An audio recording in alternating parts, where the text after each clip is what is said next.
Hello everyone, I am the MoeChicken. Welcome to my stream.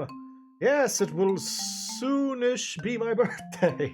And so we are going to be doing our annual playthrough of Super Metroid. Yes, my birthday will be in a few days, but I will be out of the country for my birthday, so I wanted to stream this before I left. Hello, Jimmy. Welcome. And so we're going to be playing Super Metroid. And admittedly, this is a bit of a failure. I throughout the course of the year, I have been working on a sort of graphical overhaul of Super Metroid to better match with my branding. Like I want to update Samus for Maria. I want to add in new ending graphics and opening graphics, all kinds of stuff. And even though I had like the whole year to work on it, I was still lazy and didn't get done. So I figured it's like I could either show it in a partial state or I could just wait until next year when hopefully I will actually have it finished. So hopefully next year will be finished. But for this time, we're just going to play good old Super Metroid. Let's get into it. Because I like this game. It's one of my favorites. But yes, I am excited. I'm excited to be going on my trip. Okay, this is the one where I got over 100% completion. That's funny. Not gonna do that this time. I'm just gonna play regular. I will, however, change the controls because I don't like those. Yep, that's good. Wait, did that change back? Hang on. Doggone it. Pushing the wrong buttons. Control setting. Y, B, end. Okay, there we go. The last Metroid is in captivity. Ooh. The galaxy is at peace. I love the voice acting. Like, I love that they voiced that line for some reason. Meanwhile, I first battled the Metroids on planet Zebus. It was there that I foiled the plans of the space pirate leader, Mother Brain, to use the creatures to attack galactic civilization. As you can see here, I stood on a thing, got hit by a Spaghetti-O, and then shot more missiles at a brain. You can't see the screen. Oh, that's not normal. It's showing up for me. Can you refresh, Jimmy, and make sure that like it's showing up as live on my end? Refresh. It still shows up normal for me.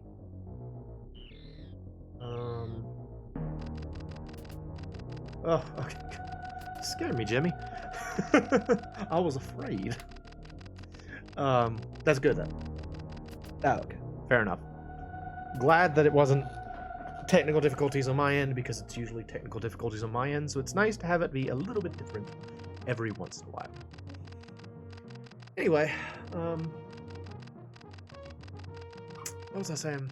Yeah, I'm excited. I'm excited about to be leaving on Monday. As I mentioned before, going to Germany for Christmas to visit my sister who lives over there. It will be the first time I've been there in like 5 years, so that's gonna be cool. And we have just about gotten through the entire opening. Watch her eye. She's gonna get angry. She's gonna close her eye. And she's like, I'm ready for action. Oh yeah. So cool. And then there's that noise. I always found that to be a very strange noise for a spaceship to make. It goes like, and then goes. It's totally normal. Alright, welcome to the very blue space colony. We're here. It's very blue. And we are Samus Aran, and we are very yellow. We stand out very well against the blue. Blip, open. But yeah, it's a weird thing. I know I've talked about this a bunch. It's just because I'm excited about it. So if you're, I know Jimmy's a regular, so I apologize for those who are used to hearing this, but we'll talk about it more. Yeah, oh, dead person. Oh, more dead people. It's a shame. Yeah, leaving on Monday, coming back on the Thursday after, like a week from that. And there's Metro. Good job. And soon Ridley will appear because he is lurking in the darkness. Hello, Ridley. There you are.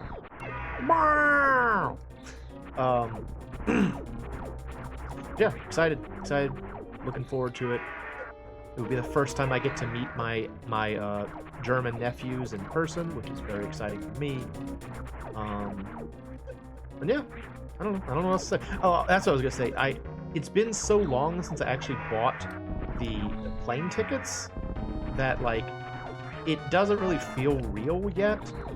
Like tomorrow, I'm probably gonna spend a lot of the day like packing and getting everything ready. But I still don't really think of it as I'm going on a trip. I think at some point someone named me will go on a trip. You know, it doesn't really feel like something I'm gonna do yet. So I'm looking forward to Monday when invariably it will start to actually feel real. And then I'll be like, oh my gosh, I'm actually going to another country. Ah, there are gonna be people there who don't speak English. What do I do if they don't speak English? Fortunately, I know ein bisschen German, so I know a little bit. Little bit. You ever been out of the country, Jimmy? Ever been anywhere? Like, I'm not a person that went on very many vacations growing up. Typically for my family, vacation meant going to, like, relatives. And that was usually just, like, 2 states over, so it really didn't mean much travel. And I'm trying to correct that. That's one of the things that I've been trying to do within recent years. I've been trying to get a little bit more invigorated about going places. Like this year, I went to Yellowstone. I'm going to Germany. I went to visit family in Massachusetts. So it's like trying to go more places. I went to Arizona, and I went to Texas. Although that was for work. So I don't know. Trying to go places, see new things, be different places. There's just something really cool about being somewhere you've never been, you know?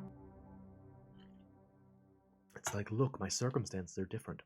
Even if it's something as simple as like walking around in like the city you live in a place you're not used to. Like today I went to this was super embarrassing. I went to get my oil changed, and have you ever had a situation where somebody makes a joke in a scenario where you weren't at all expecting there to be a joke? And so you like completely miss what is in retrospect an incredibly obvious joke? That happened to me today. And I know it sounds like a contrived circumstance, but maybe when I explain it, it'll make more sense. So like, I drove up to the Jiffy Lube, and the guy walked up to me and said, "Hey," and I said, "Hey, sir, I would like to get my oil changed." He said, "Well, you might not believe this, but we're actually out of oil." And I was like, "What?" And I kind of like looked over at the other area, and I saw that they weren't. It didn't look like they were like obviously changing oil, but I couldn't tell what they were doing, and there weren't many cars there. So I was like, "Oh," he said, "Yeah, we ran out of oil, so we're doing car washes today." And like, again, at this point, the guy hasn't cracked a smile yet. He's just playing it straight. And I was just like, oh no, I'm gonna have to go to another place. Like my brain wasn't registering this dude's joking with you. And then he kind of gave me a bit of a lifeline. He's like, yeah, we're doing it with the oil, so we're covering people's cars in oil. And then I finally was like, oh, it's a joke. And I was just completely unaware at first that he was making a joke. Probably looked like the biggest frickin' idiot to that guy. But whatever, I didn't get it. But I mean, that happens to me every once in a while when someone will play something like a joke really straight, and I just wasn't expecting any sort of like jokey behavior, and I'll just believe them because I'm a believing sort of idiot. And yeah, it usually turns out badly. Or at least it usually turns out in an embarrassing way. I suppose it's not a bad turnout, but I was embarrassed. So then later on when I saw him again, I made a point of like making jokes about the whole car wash thing. But anyway, yeah, so what I was saying was that while I was there, I I walked around near the car wash place. Like that's a section of town that's like a little bit. I wouldn't say it's nicer than where I live, but it's nicer to walk around in. It has like nice brick pathways, and it's all the shops are designed for like you to walk up to them. So it was pretty nice. And so I just kind of like walked around.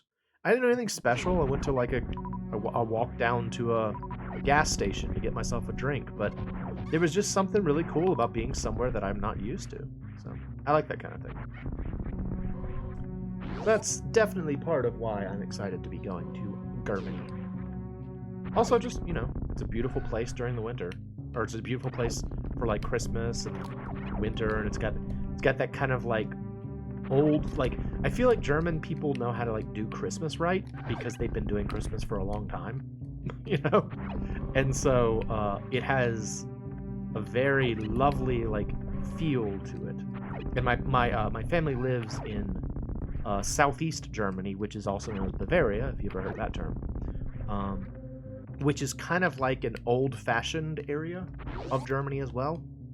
And yeah, you can tell. It looks like, you know, it has all the Papa and the Fachwerkhäuser, which are those houses with the they're like white houses with the brown timbers, those kind of houses. So it's pretty cool. It's a cool place to visit. I recommend it if you ever get a chance and you want to go to Germany. But yeah, I gotta make sure I get all my ducks in a row tomorrow. I've intentionally kind of like put off packing until tomorrow because I didn't want to, like, I knew if I packed early, I would have the double problem of a lot of my clothes would be tied up in packing, and also it would get me like too excited. And I was like, no, I don't want to get like excited like several days ahead of time. I'll wait until it's about time to do it. So that was the plan. Hopefully it won't be any sort of issue tomorrow, but we'll see. I have to pack the vast amount of presents that have been sent to my house for me to deliver to the foreign country. That should be fun. I say I have to pack them. They're mostly done. Mostly over there in the corner. In that knapsack. Oh. Yeah, should be fun. You got any fun Christmas plans, Jimmy?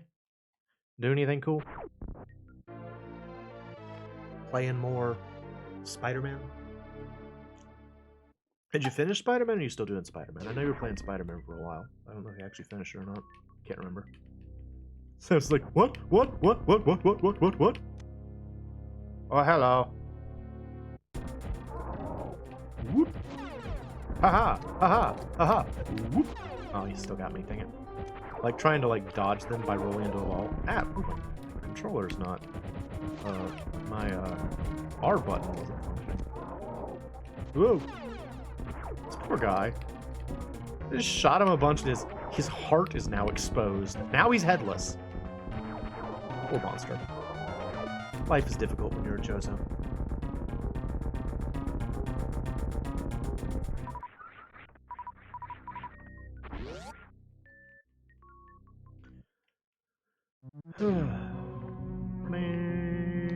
Time.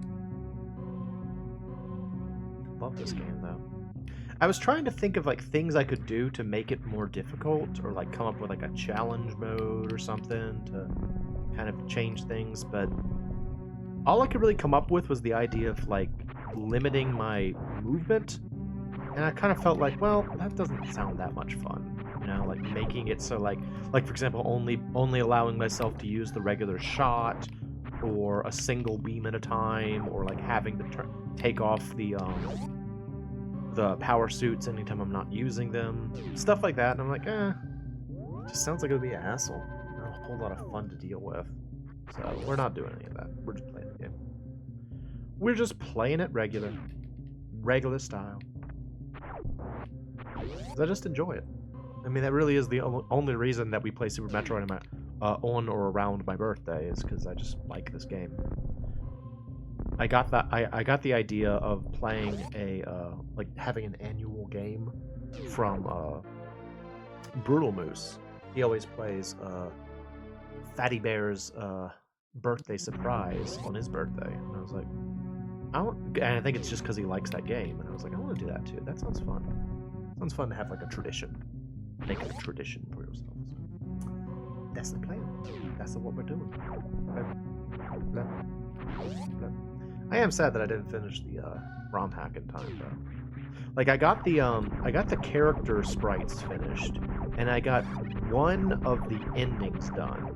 So like the ending where, like the best ending in this game, the one where the girl takes off her clothes, which is definitely the best ending.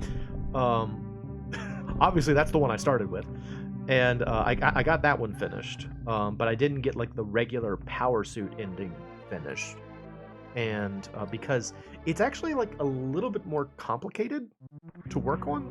Like the way that you do all this like ROM hacking stuff is, it sort of depends on what you're doing. For the sprites, you can use, they have tools that you can get from the Super Metroid Link to the Past modding community that work really well. But for the for like the endings or like other graphics, you have to use this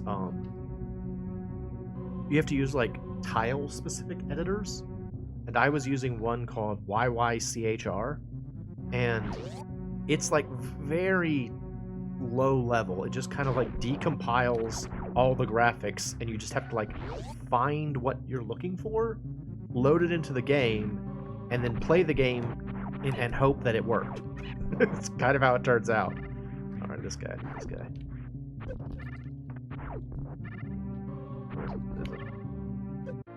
Aha! Thank you, sir. So it's kind of a little bit weird to work on, and it's especially difficult with the endings because anytime I want to check to see if like I succeeded, I have to like beat the game again. So that was a little bit of a hassle, but I've got the one of the endings done, so that's good. And I also wanted to change like the status screen, which I've done before, but the ROM that I was working on at the time I had to get rid of. So anyway,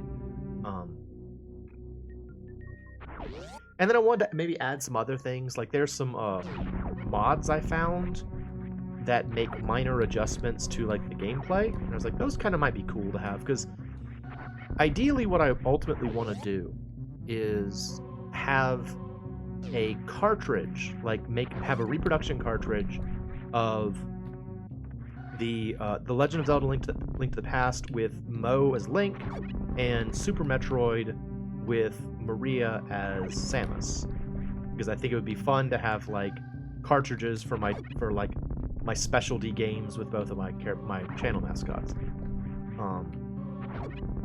And after having worked so much in the Super Metroid one, now I kind of want to like do some additional stuff with Link to the Past, because like with Link to the Past, all I really did was change out the sprite. But if there's like more I could do, that would be cool. Like it would be neat if I could make it so that at the beginning Moe saves Maria instead of Zelda. I think that would be a cool change, which I think I could just do by changing Zelda's palette, but I don't know how to do that. You know, just like, I don't know, make it more my own. We'll see. But I did not get finished in time because I got distracted by other things. There were other things that I wanted to do instead. As you do. That is how life is. It gets in the way. But... Ow. Stupid corn dog monster. Get out of here.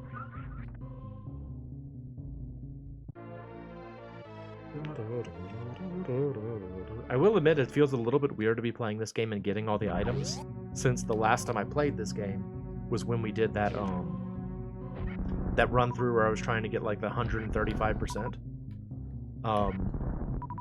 And during that you have to like avoid getting all the like missiles and stuff, so it's like each time I get like a missile tank or an energy tank, I have like a very minor panic attack where I'm like, oh, I shouldn't have done that. Oh wait, no, it's fine.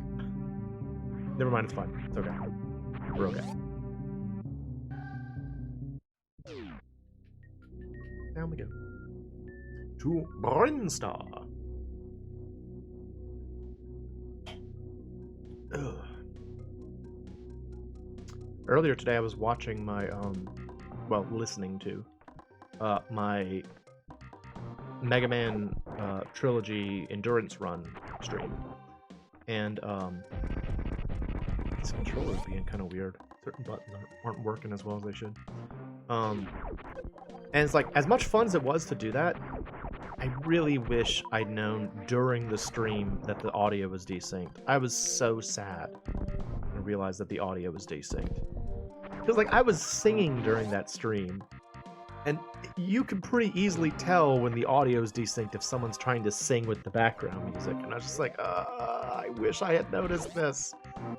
That's why you should check your streams before you start them, but I don't know, I never do that. I just forget. I didn't do it this time either. Oh well, such is life. It's still a good stream. It's great to listen to. It's one of those ones that, like I was talking to a friend after the stream about how, like, I was so upset that the audio was desynced. And then he's like, well, is it still good, like, background noise? I said, yeah, I think it's still good background noise. It's like, that's all you need. That's what most people do with streams. I feel like there aren't too terribly many streamers that I know that, like, intend for people to look really intensely at the stream. It's usually more of a background kind of thing. So. I get that. I get that. I'm fine with being background noise.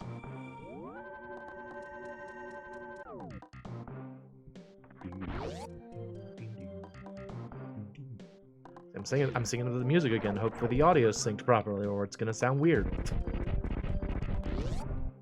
Also, I know there's nothing over here than a missile refill station, but I might as well fill out my map. Fill out my map.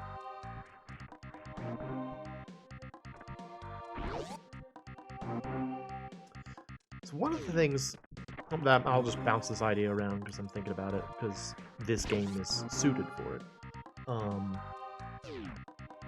I enjoyed the last time I did that One Life to Live with Link to the Past, randomized. That worked out really well. We managed to beat the game. It was great. I'm trying to think of other games we could do that with. One that I had an idea on was Castlevania Symphony of the Night. Do y'all think that would be interesting? Like if I tried to do Castlevania Symphony of the Night without dying even once? I honestly don't know if I could do it.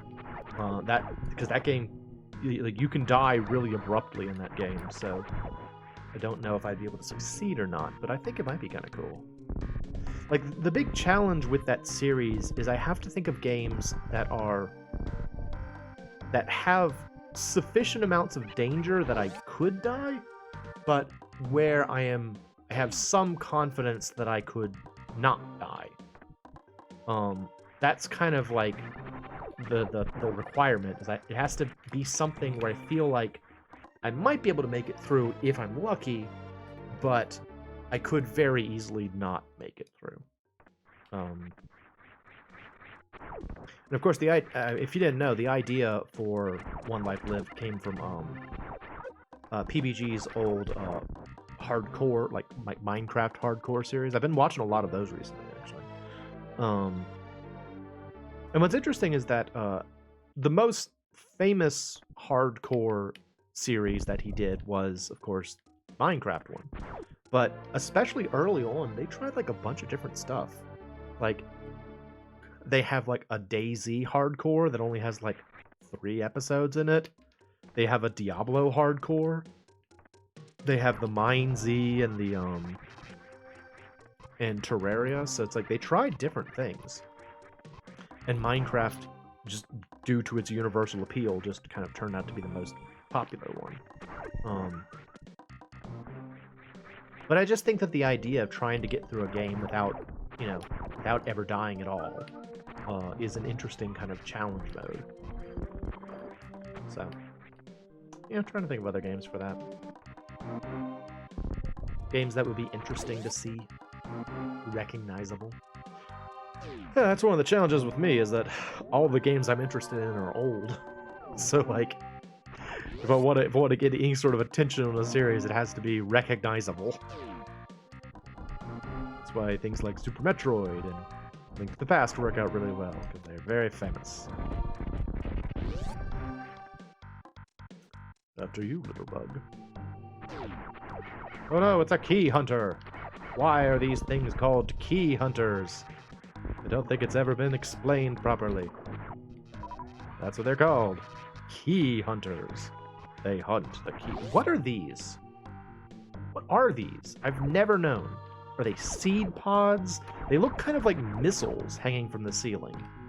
I don't know what those are supposed to be. I've never known. It's always been a mystery. And now we face off against Spore Spawn. The Terrible. Can you kill those things again?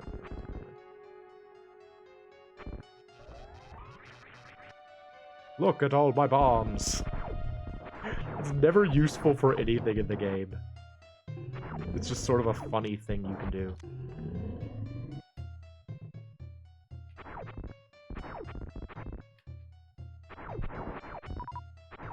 One of the coolest things about this game in particular is that, like, is the fact that they included all kinds of, like, hidden moves in it. They didn't have to do that.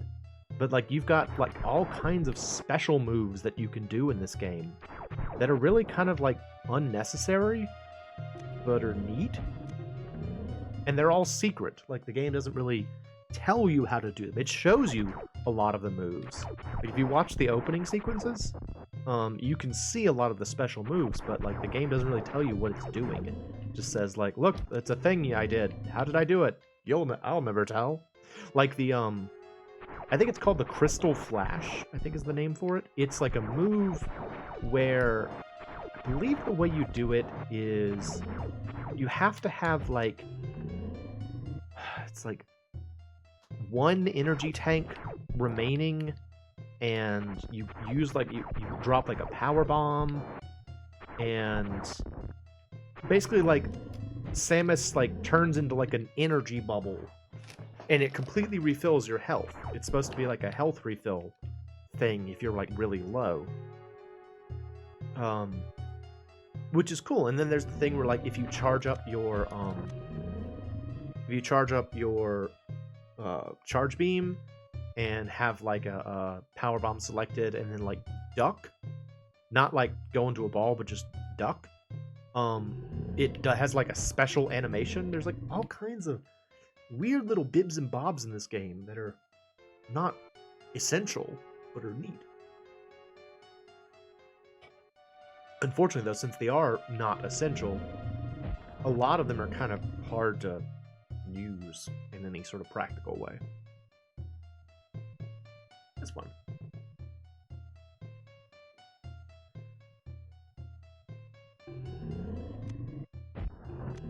Gotcha. See you later, Spore Spawn. You creature that has spawned from spores. Born of spore. Blip.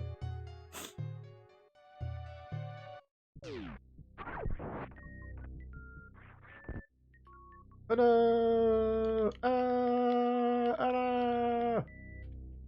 love how wide Samus is and you see her from the front. Like, her power suit has gigantic shoulders. It's just sort of funny, like, when you spin her back and forth like that, you know, she looks so much wider. Wider? For some reason that it sounded weird. It sounded like I said whiter, as in, like, more white. But I did not. I was trying to say wider. Yeah. Nope. There we go. Flip. Flip. Alright. You alright over there? Kinda stuck on the wall?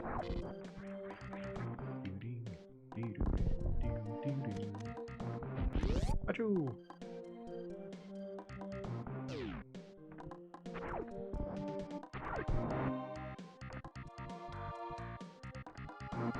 I like how those guys will, like, open their mouths as they get closer to you. That's something that's a minor detail that I did not notice for many years, is the fact that when those monsters initially come out of their pipes, their mouths are closed, and they only open their mouths when they lunge at you. it's just like little stuff like that is what really makes this game incredible. It's like all these little tiny details that are completely unimportant in the broader sense, but really sell the world a lot.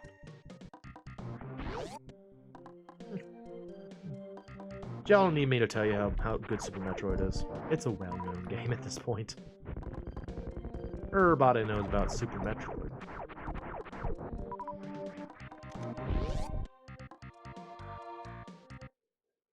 Alright.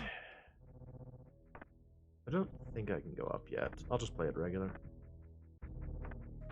When I play this game, I try to like do a lot of sequence breaking, but you really don't need to. Just play the game regular.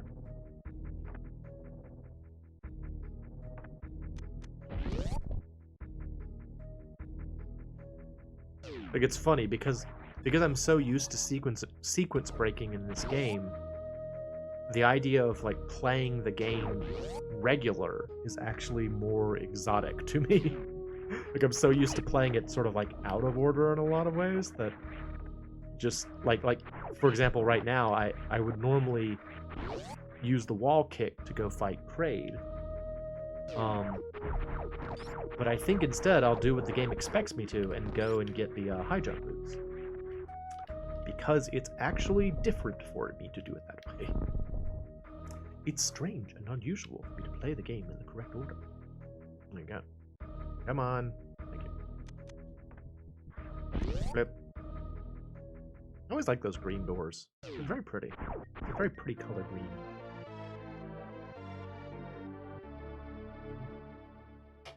Spazer. Did I mention to y'all that I didn't realize that Spazer was supposed to mean split laser for many years? I was a dumb kid. I'm a dumb adult too. I can't really blame that on childhood. I didn't get it as an adult either.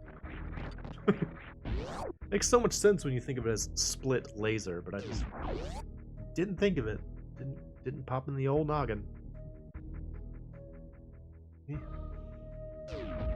Flip.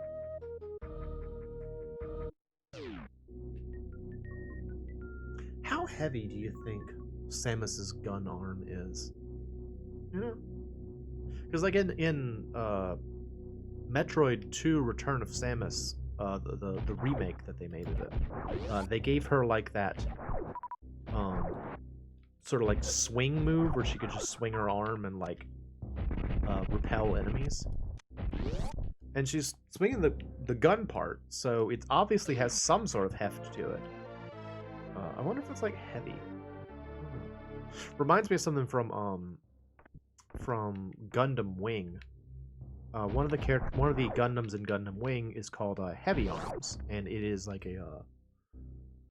it's a Gundam that carries around like a giant like minigun.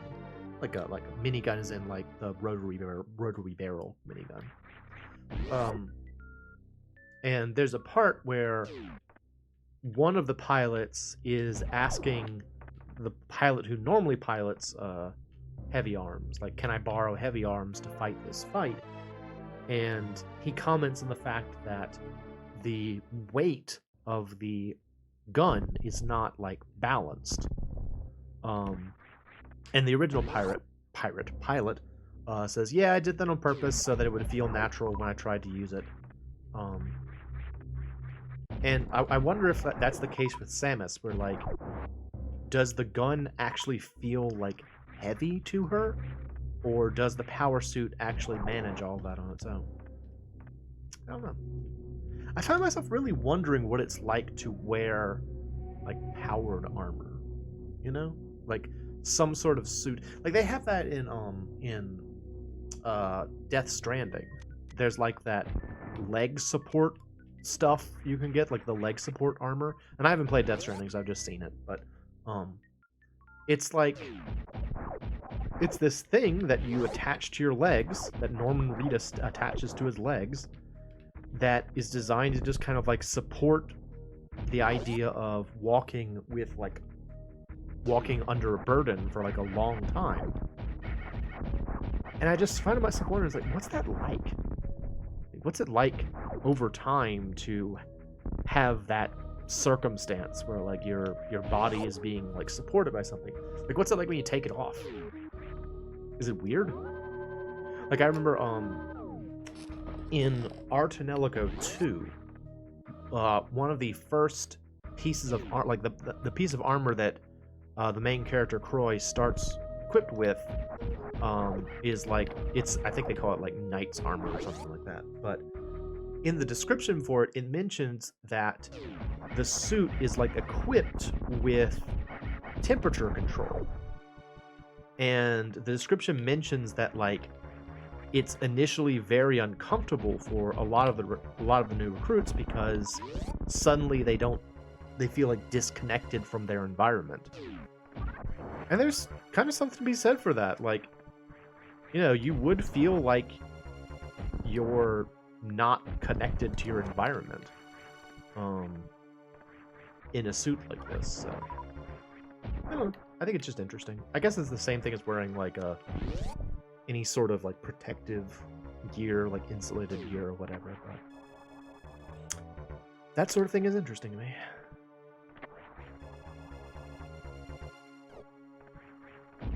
And again, part of what makes it interesting is the idea of it suddenly not working anymore. You know, it's like, what if Samus, for example, the whatever part of her power suit allows her to, like, you know, wear it, because it's an entirely metal suit. It's probably very heavy. What if that stopped working and she's suddenly like, oh no, I'm suddenly encased completely in metal. And I have to like do things while being encased in metal. Hey Ridley. Or you're Ridley, you're Kraid. I know better. It's Kraid, not Ridley. Did you laugh at me? Did you laugh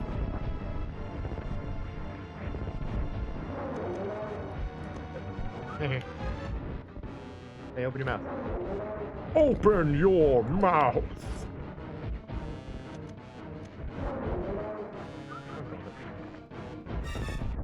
Terribly in this fight.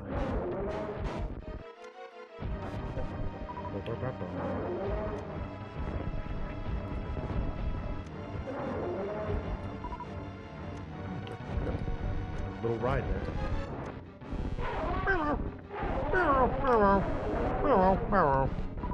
There it is.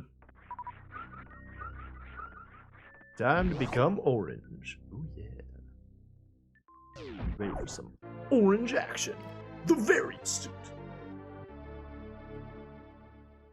It's the barrier suit. So cool. Got those big old shoulders. Did I tell you all about the idea, or about how, like, why the barrier suit looks the way it does?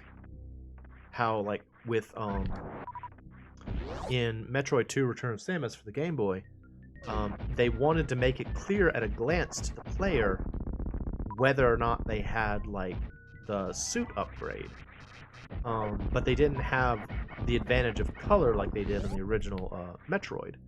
And so to fix that, that's when Samus suddenly got her big bulky shoulders, is because they wanted something where you could look at it and easily tell something was different. I think it's kind of a cool explanation for why that change was made. Because in the original, it was just a different color. It was just like a barrier. These freaking things. I hate these things. They're so weird looking. Hey. Hey. Get over here. Get over here and bite me. Bite me. What are those things are called? I always think of them as like grasshoppers. Really like me, but I've said it before, they have the same energy absorption abilities that Metroids do, so I don't know what's so special about Metroids.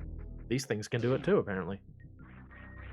Like, that's supposed to be the big thing about Metroids, is that they have energy absorption powers.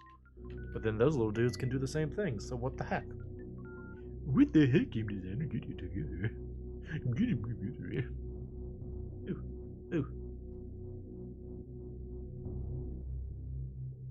Down we go. Down, down. Flip. Flip. Wait, no, I can't go up here. Flip. Oh no, it's warm. It's very warm in here. Good thing I have a fancy orange suit with big shoulders. Everyone knows big shoulders can protect you from heat. Are you feeling a little warm? Perhaps you need bigger shoulders. The other really funny thing about Samus's suit is that, like, over the course of the years, Nintendo has slowly kind of made minor, like, adjustments to Samus's suit to A, make it more feminine, and B, make it more reasonable. Like, if you try to picture how Samus would fit, how like a human being would fit into her power suit, it really doesn't make a lot of sense. Like, the helmet is like way up on the top of her head, and it's smaller than the size of her head. The joints for the shoulders are actually supposed to be like lower than they are. There's like a lot of things that don't make a whole lot of sense about the suit as it was portrayed at this point in time. That they have since kind of not retconned, but changed up a little bit to make it more reasonable. Like when I saw the early models of Samus from Metroid Dread, which I still haven't played actually, when I think about it. I was like, oh, they're really pushing the this is the lady angle now, aren't they? Yep, they want you to know, Samus, she's a lady.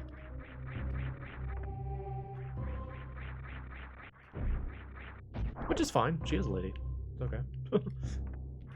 It's just sort of funny. Yep, there we go.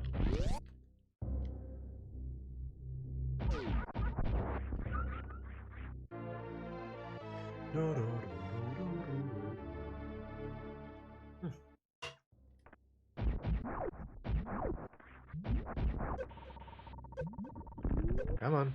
Thank you. I actually didn't know about that for a while. The fact that there's like a little thing to assist you there. I used to just like do it manually. Just kind of jump up there. Oh.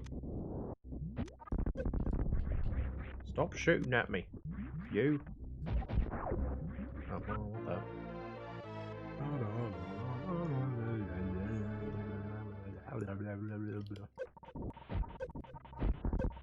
Ugh. Reserve tank. Yuri.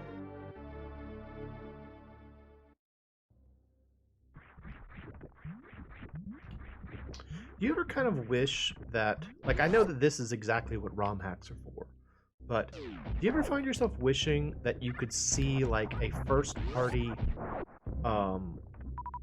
sort of, I guess, ROM hack of, like, a famous game?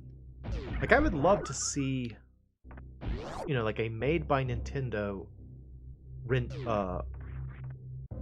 just like rearranging of Super Metroid, you know, like just a ROM hack of Super Metroid that uses like all the same assets and like the same engine, and just kind of allows you to like, you know, play a professionally made new iteration of Super Metroid. Like I think I mentioned this when I was playing the Legend of Zelda Master Quest on Nintendo. I was really struck by like how playing that game sort of felt like what I just described. It was like you were basically playing what amounted to a ROM hack of Zelda 1 that was made by the original creators of Zelda 1. Not to discredit like ROM hackers, but there's something pretty special about playing a game that was made by the people who made it, or like a redo of the game made by people. Like one such example that I've been thinking about recently is I would love it if Square Enix decided to make little like mini episodes, like maybe episodic releases of a of like areas and like games based on like Chrono Trigger's engine, for example. You know, just allowing players to like, and not necessarily playing as like the main cast, but rather playing as like characters specifically made for like these small format little games. Again, what I'm describing is basically ROM hacks, but I just think it would be so cool to see it if it was like first party. Because they'd have all the rights and all the resources and and access to all the necessary accoutrement. I would like it. I even had kind of like a little idea for what the story could be for a super like a Chrono Trigger little mini episode. Basically something relating to like the town of Chorus and the founding of the town of Medina. Because if you're familiar, in Chrono Trigger there is a town called Chorus, which is in the southeast corner of the world map. And you're only really allowed to go there kind of late in the game. Which always seemed like a weird decision to have like a town that you really can't interact with very much until the end of the game. And so what if like there was a little story about what was happening in Chorus during the events of the game? It could be cool, you know? And maybe like it's like what I pictured was that like it would take place during like 600 AD, after the war against Magus, and the people of like the former mystics, and I'm going to be talking an awful lot about Chrono Trigger, so if you don't know, I'm talking about ask questions, but I'm going to just operate on the assumption that people know generally what I'm talking about. The mystics, who were the army that fought for Magus, were kind of forced into hiding, and they sort of congregated near Ozzy's fort, and then when Ozzy and company were overthrown in his fort, they had to figure out what they were going to do next. And so what if there was like a story where maybe there were a couple of mystics who were willing to like work with the humans and were like looking to try and like coexist with humans, and they had to like fight against, I don't know, a more radical sect of the mystics. Just something like that. I think that would be cool. I would buy that. You know, I'd love to play that. Just getting to play like a game based on Chrono Trigger again would be fun. But I don't think that's ever gonna happen. I don't think that's ever gonna happen. I don't know that Square Enix is ever going to re-engage with the Chrono universe. And I get why. You know, I get it. Although they did release Chrono Cross The Radical Dreamers, so maybe. Never know. You never know. Just throwing out ideas. There's so many games that I would love to see. I would love to see made and like be part of, but I have no sort of interaction with the people who would be making it, so it ain't never gonna happen. I haven't told you all about my Pokemon idea before, right? I don't know if I ever actually talked about that on stream, but I guess I'll go ahead and explain it, because this is one that's never going to get made. Basically, I came up with this idea for like a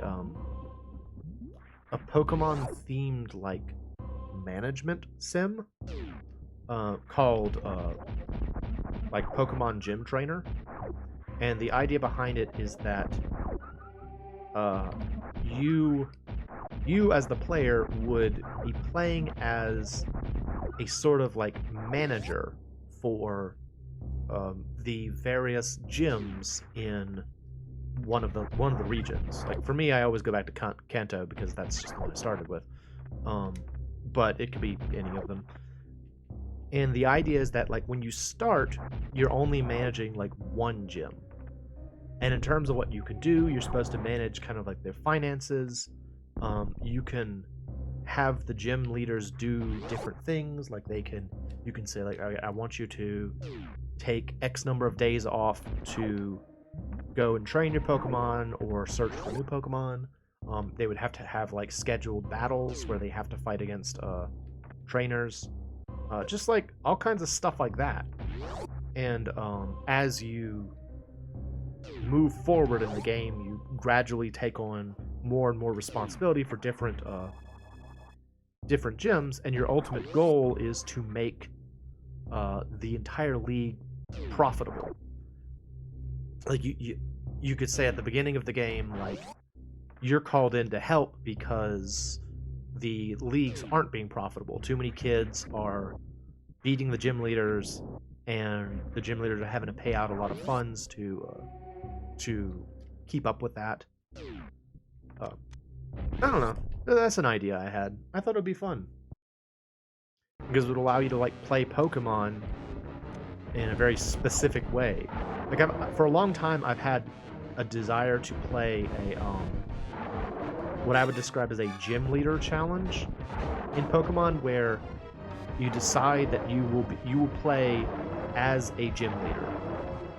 So you're like it's like you are you want to be a gym leader of a particular gym, and so you restrict yourself to like a certain set of types and maybe like a certain set of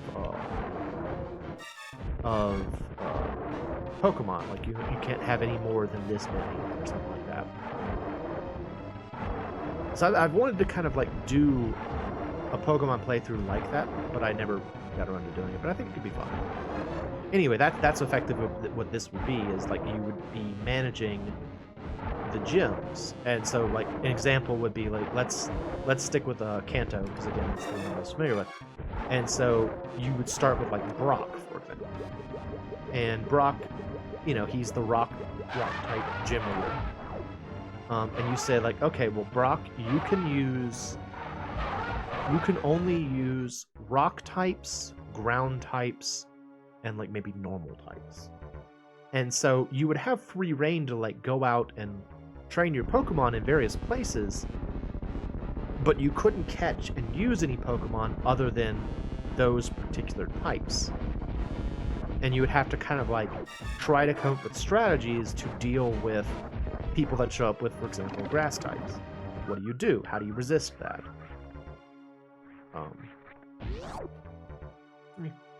But that game ain't ever gonna be made because Nintendo doesn't know me. They don't know me. I don't know Mr. Shigeru Miyamoto.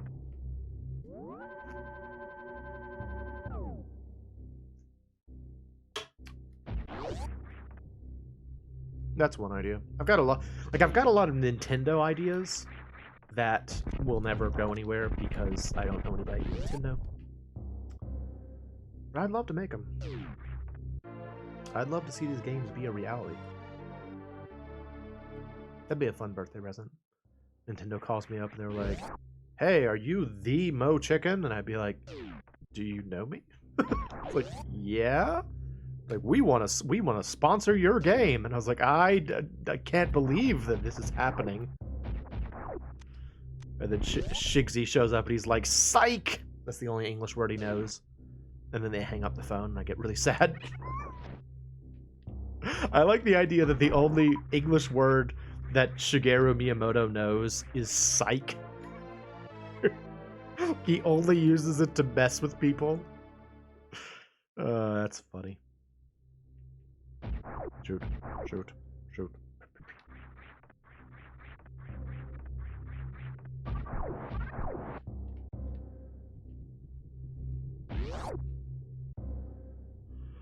Ooh.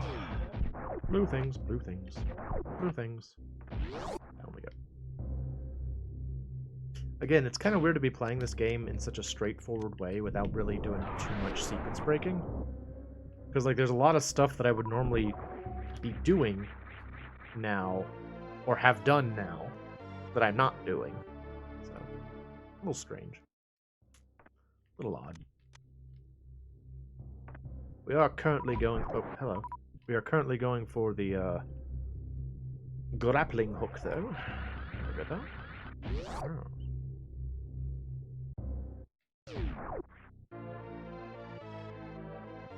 I seem to recall that, like, when I was a kid, I wanted to use the grappling hook as more of an offensive weapon in this game.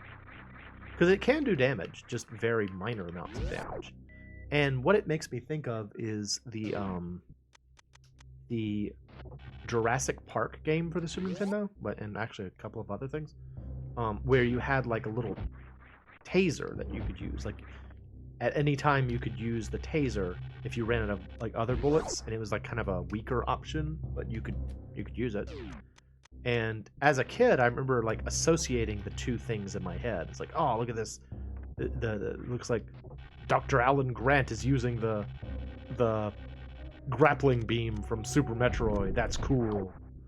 Oh, it's the crossover everyone wanted. It's Jurassic Park and Metroid. It's the crossover everyone wanted. Everyone certainly was thinking, we need to make sure there's a crossover between Super Metroid and Jurassic Park. More dinosaurs and Spaceland.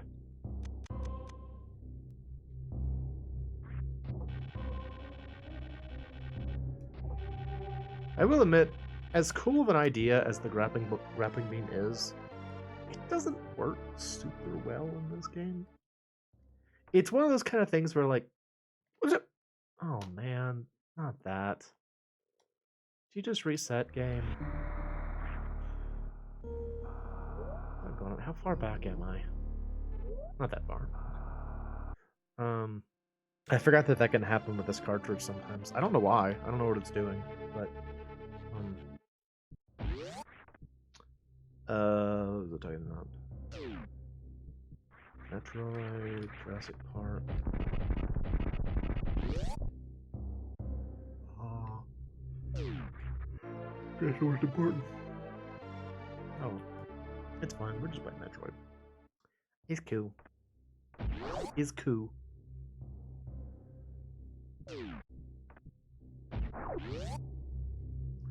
I think I told y'all that I was working on a art project where I was trying to help a friend out with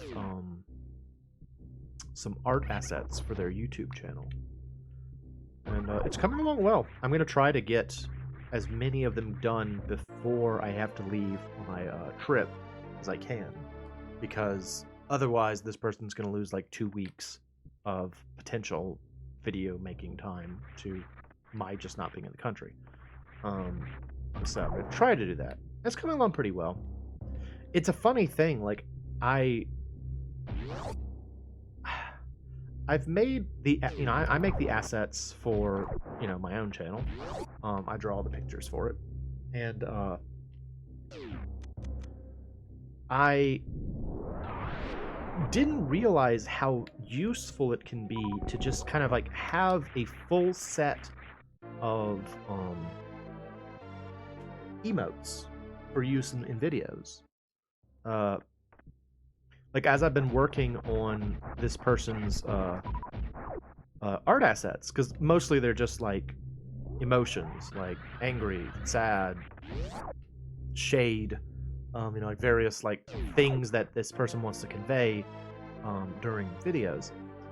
And like as I've been making them, I'm like, man, this is really nice. Like you can convey a lot by just having like a picture that shows that emotion. So I might actually wind up doing that for myself too, is just like making a set of shots of like Moe in with various expressions, so that maybe like Ed can use them in more scenarios. Because as it stands, Ed has to just kind of like let me know when they need this graphic or that graphic, and then I get started on it. Instead of the alternative of just like having various things to play with. Because for me, it always goes back to the Peeb and Joof characters from PB and Jeff. Rip PB and Jeff. It's a great show. And the way that like Todd and Jack used those art assets is kind of how I feel like I would want it. I would want either I or Ed to use them, where like you just kind of if you want to like heighten a joke or bring out some aspect of a joke that isn't immediately apparent, you have like this little figure that can do it for you. I think that's a really useful thing to have. So might wind up doing that. Either way, it has been a lot of fun doing the art for this person's channel.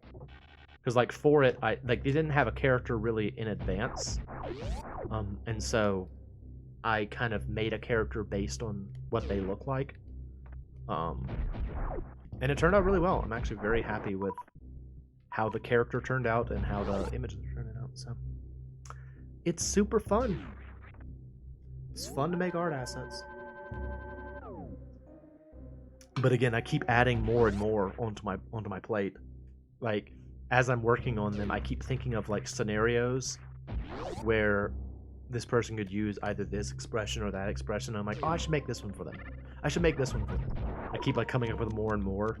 So it's like that's why I'm not sure if I'll be able to finish it before I have to leave. So I just keep coming up with more things. But it'll all get done eventually, and hopefully they will use it. We'll see.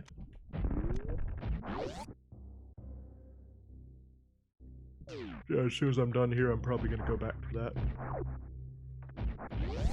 So that really, I would like to work on painting that 3D model that I talked about before, because that was coming along pretty well too. And I'd love to go back to it, but I feel obligated to finish these emotes first. So, trying to get through those. Trying to get it done.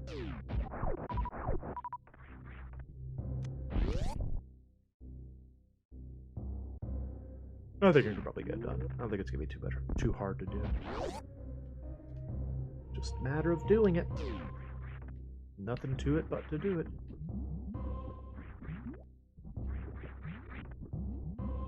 That's actually part of the reason also I've been watching those hardcore series, is because like I'm so familiar, especially the early seasons of Minecraft Hardcore. I watched them like so many times that I'm like super duper familiar with those. So I can just put them on and then just like not even pay attention, and it becomes extremely effective background noise.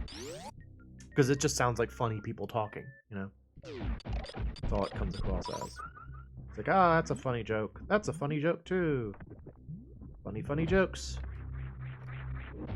All these talented people. These talented YouTubers. Able to do things that I will never be able to do.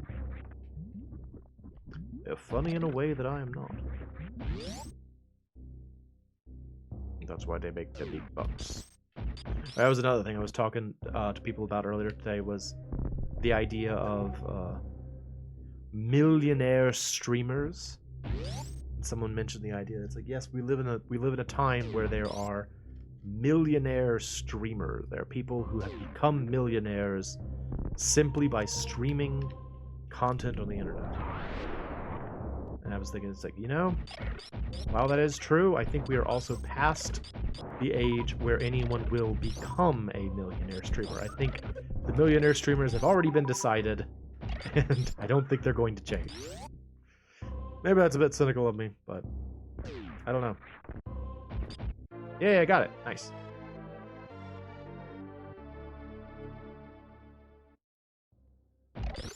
Oh, boo. I don't want to go down here. Dang it. Oh, I have to go around. Boo. Boo. What do you think it's like to be a millionaire? I'm not sure if, like, I want to say I heard once that, like, being a millionaire today doesn't mean as much as you think it does. Like, it sounds great, and it would be great. It would be great to be a millionaire. But thanks to media of the past, I think there's still this kind of mindset of like, oh, you're a millionaire, you live in a big house, and you're set for life, and you don't have to work or anything. I really don't think that's the case anymore. I think like being a millionaire is just kind of like, oh, you're pretty well off, you can probably retire. And that's like it. So like the people that have like the big house and they don't have to work again or whatever, like modern day aristocrats, or people that have like multi-millionaires, like I'm 100 millionaire, that kind of thing. It's kind of a shame too, you know? It's like when I got my, not to brag or anything, when I got my current job, the salary was like pretty good, frankly. You know, again, not trying to brag, but it was better than I would have expected myself to be making 10 years prior to when I got the job. But even still, like, I still live in just like a 1-bedroom apartment, you know? It's like I'm not loaded or anything like that. And it's just kind of like, oh man, my younger self would have been so impressed with this, but it's not that impressive. It's like, oh, I thought it was cool, but I guess it's not cool. Oh well. Don't get me wrong though, I'm getting by, so can't complain. You know. Definitely not trying to complain. Certainly be in a worse situation. I always worry about that too. I was like, what if tomorrow my job was gone? I was like, that's not a fun thought. It's especially frustrating thought because, like, it, you know, fortunately it has since diminished, but there was definitely a time not too long ago, like during COVID times, a whole lot of people were getting laid off where I work, and I was like, uh-oh, am I gonna get laid off? I don't want to get laid off. I don't want to look for a job. No. This is a fun birthday conversation. Maybe we'll just end it here. I'll just stop this right now. Yay, birthday. That's the important word. Yay, birthday.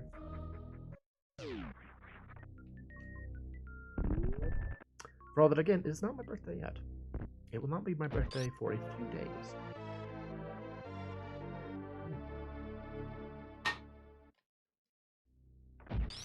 I am excited, though. My philosophy on birthdays is that you should always try to enjoy them. I know some people get really hung up on, like, your age, and yeah, I'm getting older. I get that. But I can't do anything about that.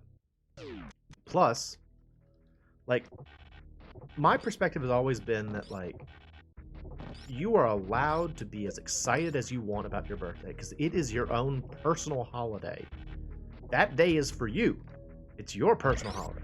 And yeah, sure, there are other people that probably were born on the same day you were. But that doesn't matter. For you, your birthday's your holiday. So you celebrate yourself. And you let other people celebrate you. Don't be ashamed of it. Be proud of it. That's what I say. Be proud of your birthday. I like being proud of my birthday. It's fun. It's fun to be like, yay, it's my birthday. Ooh, yeah. Very exciting. I don't know. It's just fun. I don't think that's such a controversial opinion to be like, you should have fun on your birthday. It's like, yep. I think probably a lot of people feel that way. I will boldly come out as a person that says, yes, I support people enjoying their birthdays. Vote for me or whatever. I don't know. I don't know what forum I'm coming out about this in, but I'm proudly coming out and saying, you should be happy about your birthday. Yes! Man. Thank you. That's where you're supposed to get your first power bomb in the game. Like, this is supposed to be the point at which you are introduced to the concept of power bombs. I already had some, though. Because I'm clever and I know where hidden things are.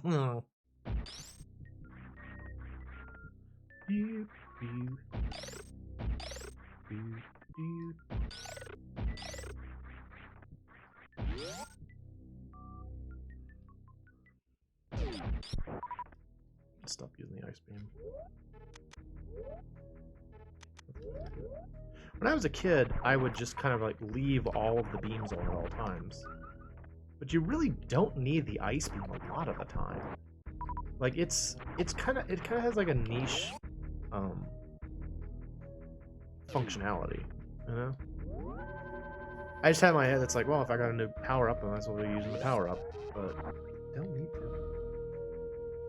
Oh, I can show you this. You remember I was talking earlier about how there are those hidden moves. So if you select a power bomb, You charge a weapon with only one thing attached, and then this happens. Look at that. Isn't that cool? That will damage enemies, but it's kind of hard to use. But it's still really neat. And, like, I love that the game just kind of, they were just like, yeah, we're gonna have this thing that you can do. Why? No real reason. Fight for me! What makes it problematic is that you can't actually attack while it's happening. Like that, the little beams going around, that's your attack. So you can't do anything else while it's going on. But it works with all the beams. I will show you. So that was the plasma beam. The ice one. Or that was the wave beam. Ice one just creates like a little field around you, which is helpful.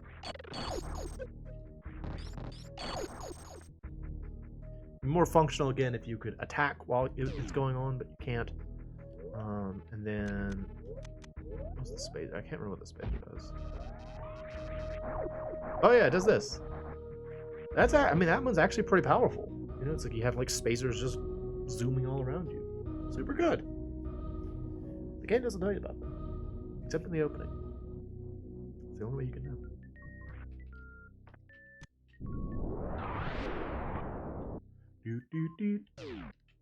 These guys do so much more damage than it feels like they should.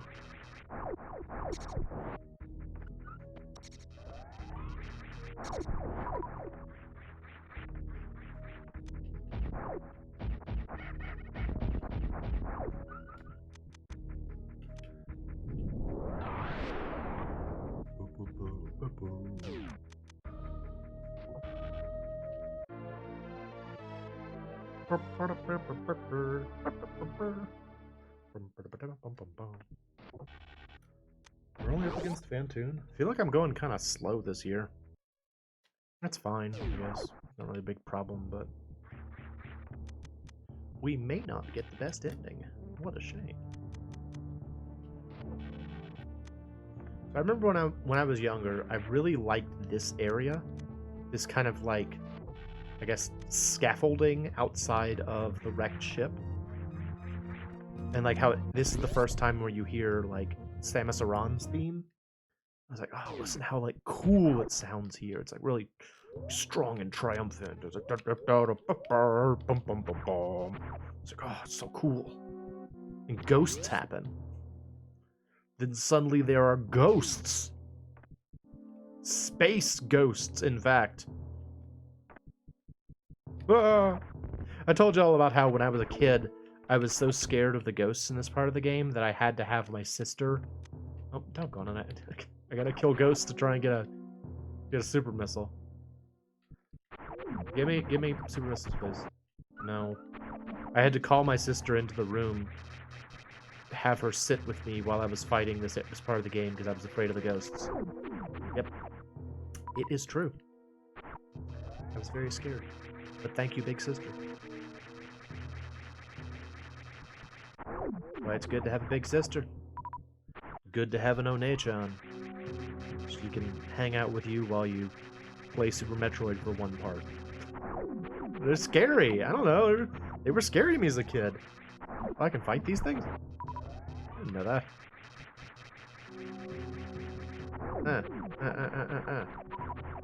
You want to give me some like super missiles? No.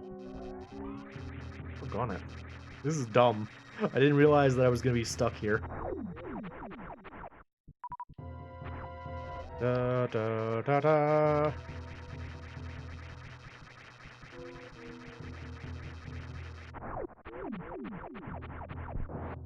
I don't know. I think as a kid, I was just afraid of anything that didn't have eyeballs. Like anytime you saw like a monster that was like missing its eyes, that was like really, really scary to me. Did not like anything where it's like it doesn't have eyeballs. Very scary. Alright, you know what? We're just gonna go back and get missiles. This is dumb. I don't want to bother with this. Alright, ghosts, hang on. I gotta go get missiles. Should have stopped on my ship. Dumb of me. I just completely forgot that I needed at least one super missile for this part. Oh well.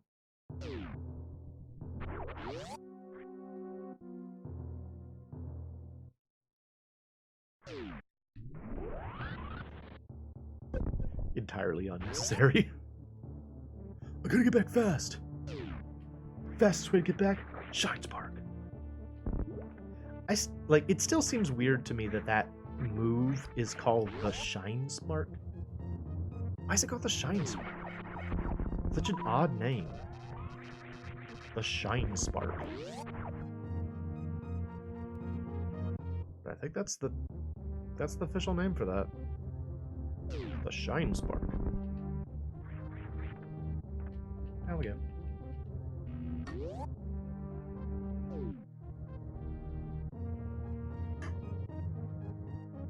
Yep.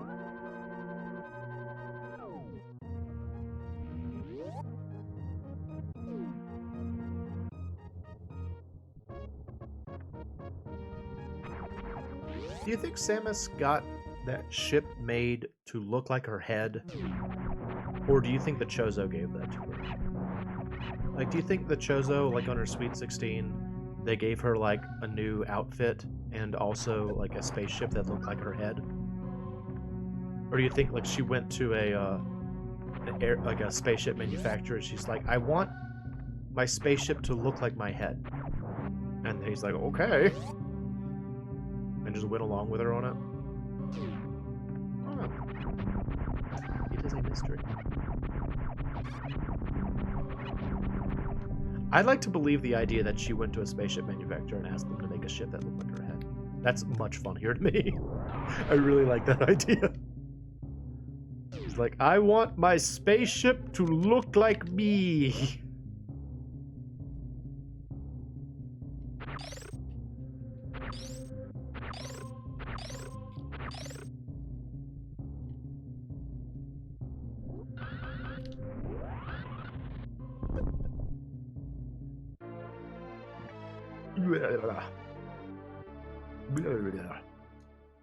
It's fine.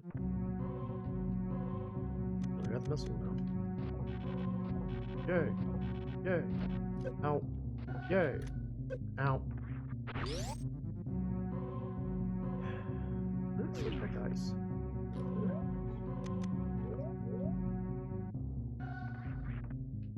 Oh, I just did. That's right.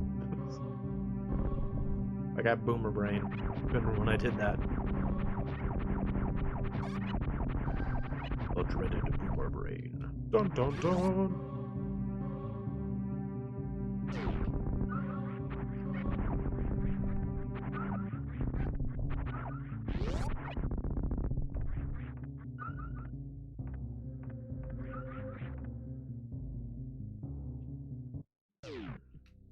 Down we go.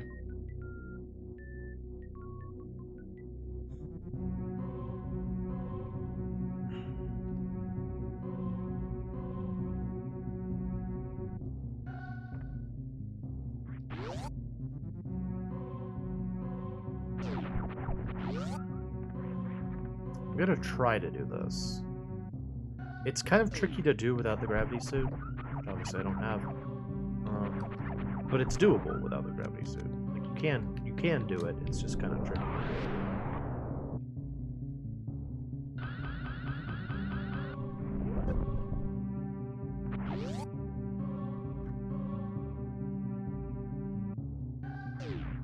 Yeah, there we go. Wow, first try. Not too bad.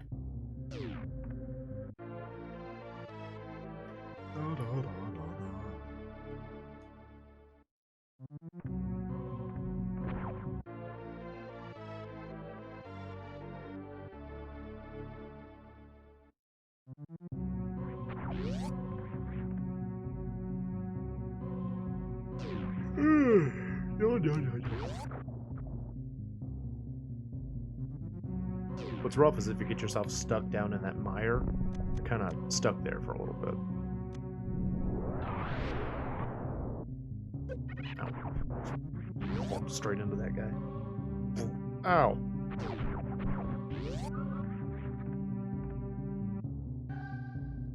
It's funny how, like, your perception of a creature or an animal in, like, a video game is very strongly dependent on the way that like the particular orientation that they are represented.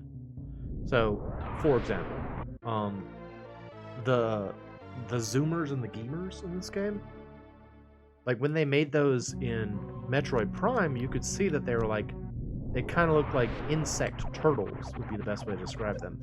But like in this game, I always just think of them as as being viewed from like one particular direction, and so I never would have like thought about their rear end, I guess is the best way to say it. I was like, oh yeah, I guess they would have like parts back there. Didn't think about that.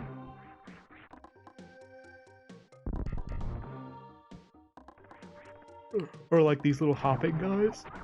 Same thing. The little these guys over here. These guys. I never really thought about the fact that they probably look, they might have like 4 legs for all I know. I don't know that they're 2-legged.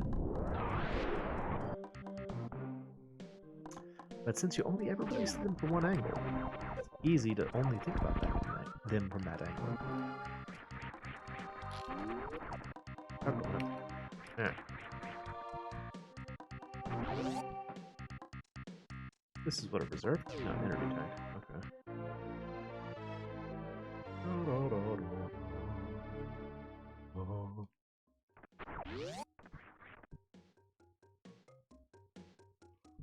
Slowly but surely filling up on stuff.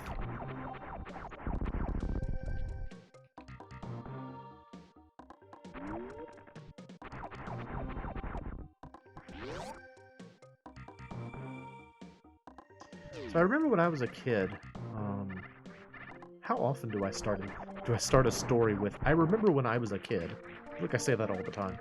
I remember when I was a kid, and I would play this game, and I really liked it, and so I wanted to draw the character all the time. Like, I wanted to draw Metroid stuff all the time. And at the time, I remember I had these 2 sets of like specialty crayons. One was like the neon crayons, and the other ones were the like the sparkly crayons. I think they were called like gemstones is what the sparkly ones were called. And honestly, I think a large part of why I have like strong familiarity with certain gemstones, like lapis lazuli for example, is entirely because of that set of crayons, and because I wanted to draw stuff from this game, and I was like, I need to have like shiny things because like things are made of metal and have like alien carapaces and such. You know, it's a funny thing. It's funny where your influences come from.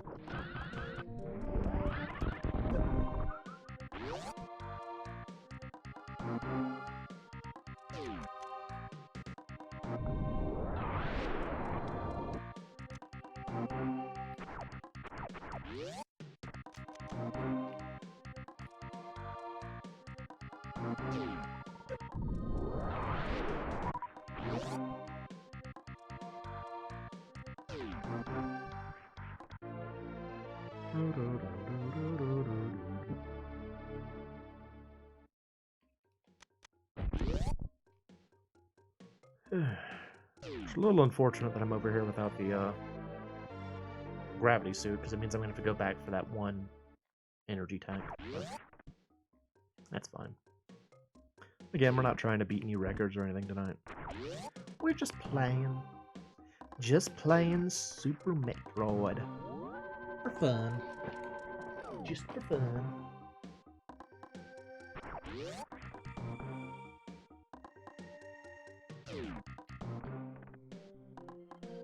Oh, you.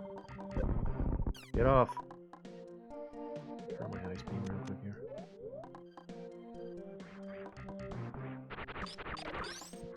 Stupid grasshoppers.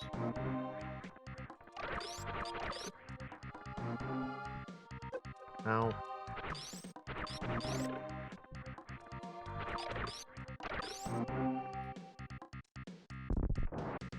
Oh god. Okay. Okay. Alright, you know what? There. Just get out of the way. Get ready for the Etacoons!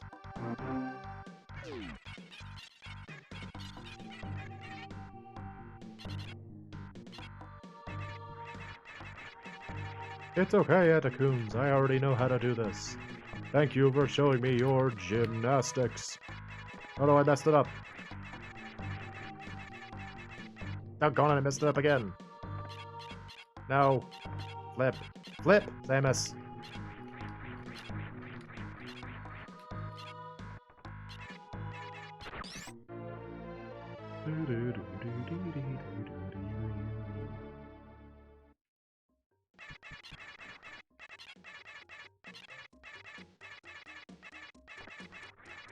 You guys are so cute. The Etacoons. They're really cute. I don't know what the bird is called. Like the Etacoons and then the bird in Brinstar are like, if you're familiar with the phrase save the animals as relates to like speed runs, the animals you save are the 3 Etacoons and that bird. But I don't know what the bird's name is actually. I do not know. I do know there's a reserve tank here, as well as other things. 2 more missile pods, in fact.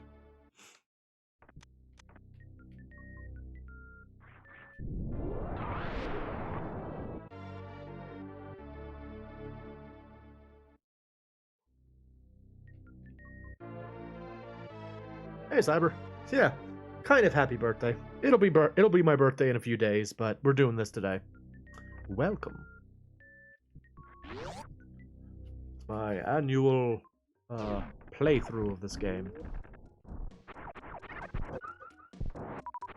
Because I wanted a tradition, darn it. I decided Super Metroid would be that tradition.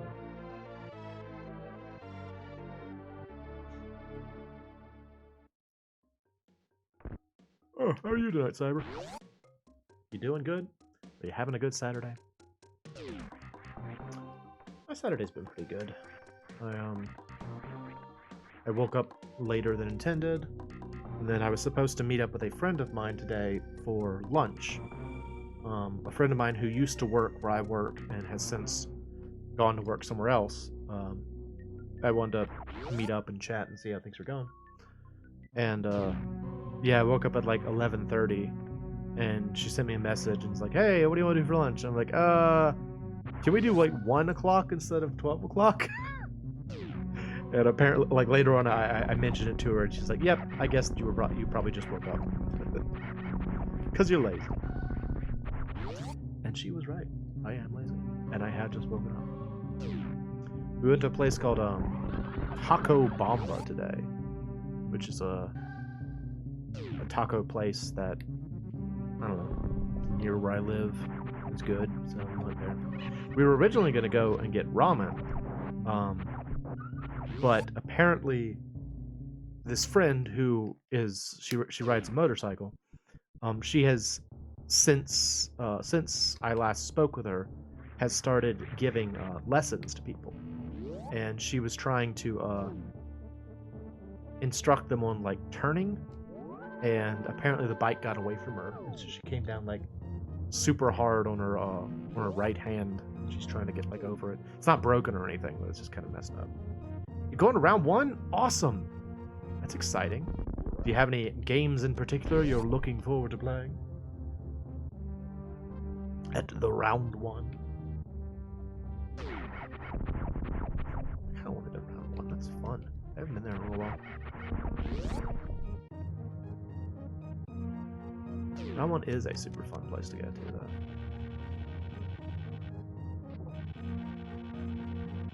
I'd say my only real complaint with round 1 is that they don't have enough like older arcade machines, and I get why. I mean, it's a like round 1 I think was invented to like in Japan to let people try like the newest games, so it makes sense that they wouldn't have a lot of old stuff. But man, it's like, I really want to go to like an old arcade. You know, arcade cabinets from like the 80s and 90s. That's my jam.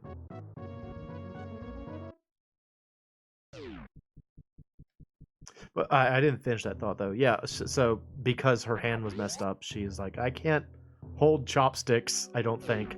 We've got to go somewhere that's easy to eat. And so I was like, well, what about tacos? Tacos are easy. You can use either hand and All you really have to do is hold it up. She's like, all right, sold. Let's go get tacos. So it was a little silly. I'm really enjoying Marvel Carnival. You know, I couldn't get into Marvel Carnival. Like, every time, I think maybe I just don't understand the long game as regards, like, like coin pushers and marble pushers. Like, I try to play them, and then I play for, like, a little bit, and pretty quickly I'm, like, out of money, and I haven't really gotten anything out of the experience. I feel like I must be either doing something wrong, or I just have the wrong, like, I have incorrect expectations about what you're gonna get out of, like, a marble pusher. It just feels like it's a good way to, like, use up all of your funds.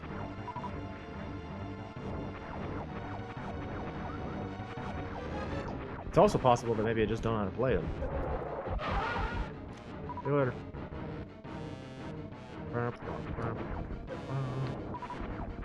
Using the no counterattack method here.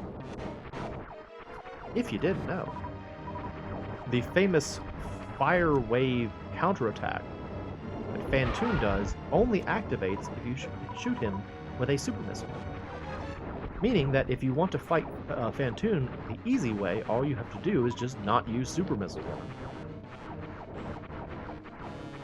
Makes him pretty easy because he pretty much only does that move. So the only thing he really does. That's pretty easy to avoid.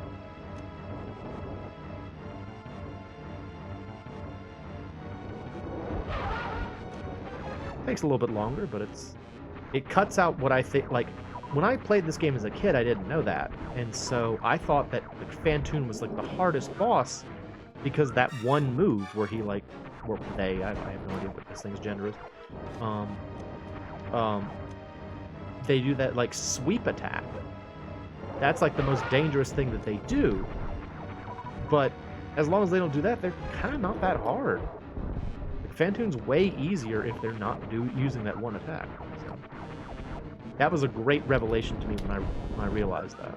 It's like, oh my gosh, you can just don't use super missiles on the stupid thing, and it doesn't counterattack you with its strongest attack.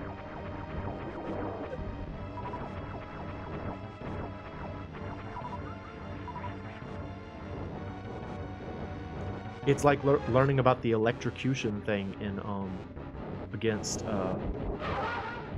Dragon. You know, like once you learn that you can just shoot and electrocute it, it's easy peasy. You cash fast, don't push the budget.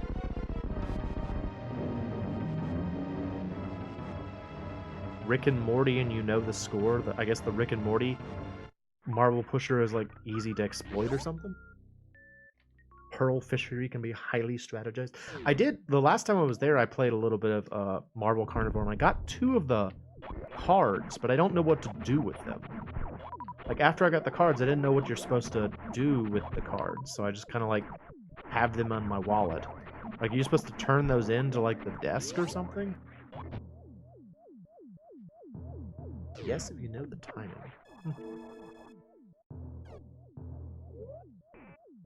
Reminds me of the first time I went to like a casino. I went to a casino with a friend of mine who is a big fan of slot machines, and you know, I really don't gamble very much, so I didn't really have a whole lot to do there. So while she was off doing slot machines, I found this one slot machine that I affectionately refer to as the Mermaids because it had like a mermaid theme. And the only reason I was so fixated on that one was, 1, the art was cute, and 2, every once in a while you would, like, get little mini games. And I was like, oh, this is more interesting. I get to, like, play mini games on this one. And so, like, I kept playing the mermaids because I wanted to see all the mini games.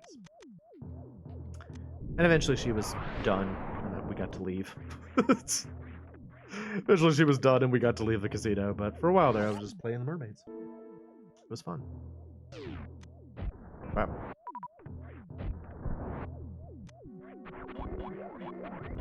I can certainly get how a slot machine lures you in, though.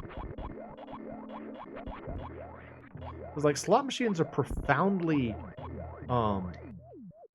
boring things.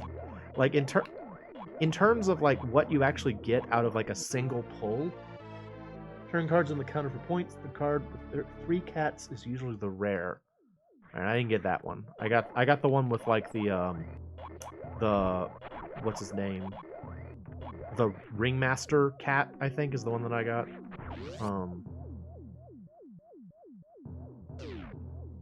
Yeah, I just didn't know what to do. Like, I didn't know how to really, like, game the marble pushers or, like, what I was trying to accomplish.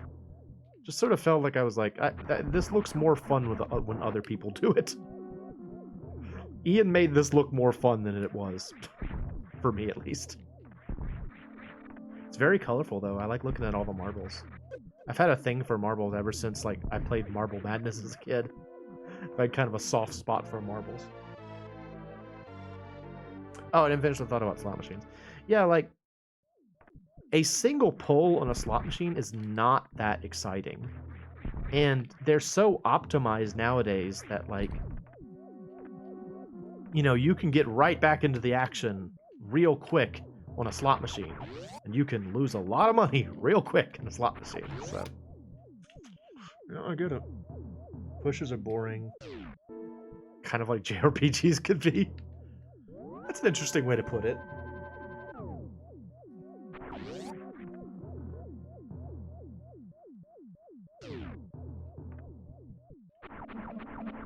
It just has the same effect as like, again, slot machines, where it's like, you're supposed to think about, like, the long game on these kinds of machines, and I'm like, I don't want to, though.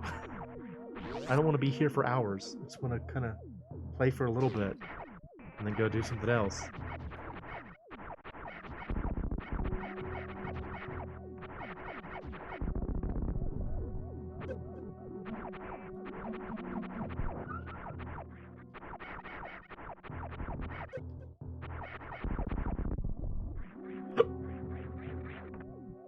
I was talking to somebody about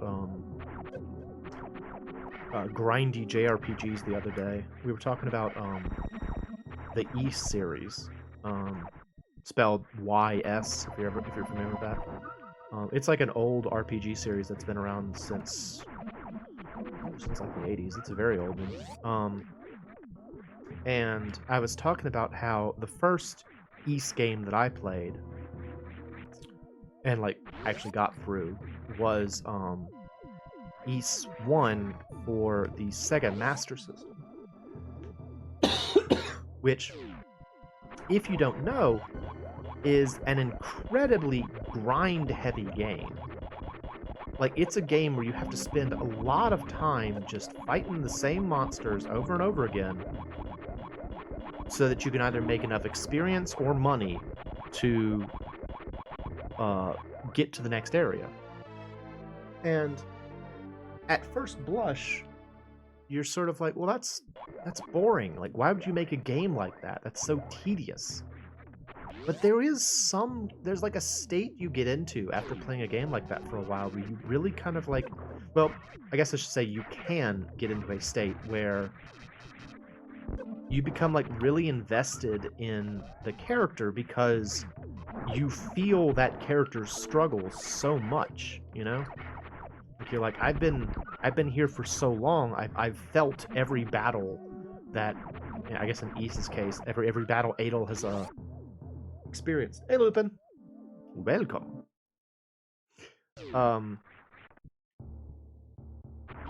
And I don't know, it's like, it's more like, I start to feel like it is more,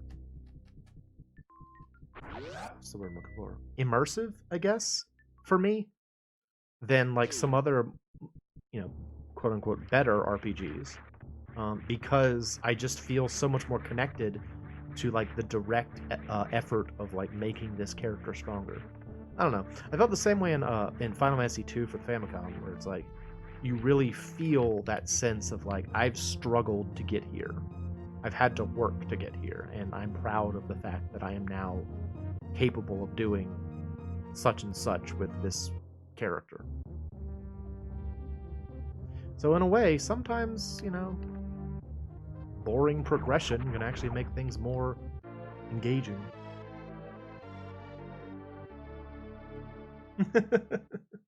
Cool, Lupin. Glad to have you here. Sorry, I'm always streaming at times that are inconvenient for you. But I'm glad that you are here. Welcome. I hope you enjoy your game as well. What you playing? If you don't mind me asking. Are you still RuneScaping? I know that you had gotten into RuneScape recently, Lupin. Doggone it. Ugh. It reset again.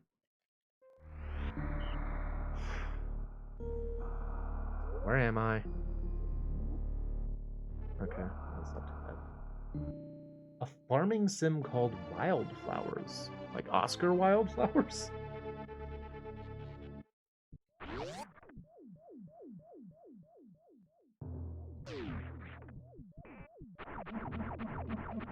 It is a far better thing to talk about flowers than not to talk about flowers. I was trying really hard to come up with a good, like, Oscar Wilde quote, and it was not coming to me. It was not coming up with anything. Get back to scaping. You've had a rune escape recently? Ow. Just taking stupid hits. I'm just like, whatever. It's fine. I'm wearing a power suit. I'll be alright. You're way into the farming simulators, aren't you, Lupin? I feel like I heard about that once. You are a farming sim fan. I think the only farming sim I ever really played much of was Harvest Moon, like the first SNES one. Which someday I do kind of want to go back to. Like, we started a game on Harvest Moon, like, way, way back when I first started streaming. And then I never went back to it. Like, the original Harvest Moon, I guess any Harvest Moon, I've never beaten any of them.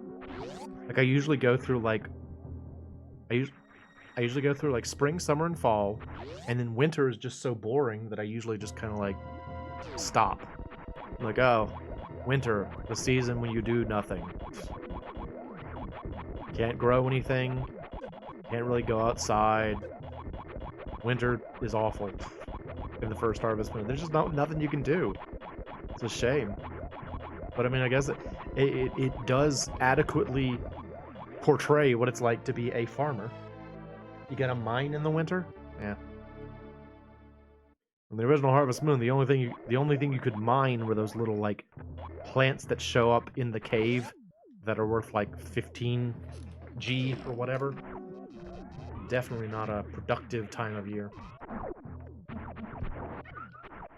I also don't know if I've ever gotten married in Harvest Moon. Like, I've romanced girls in Harvest Moon games. Like, I usually try and go after Anne because I think she's cool.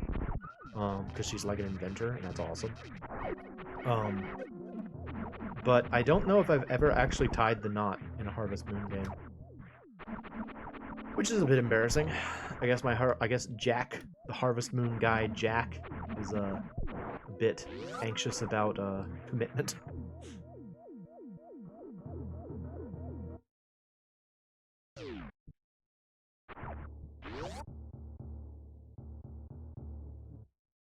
Anne is a cutie. She's got that red hair.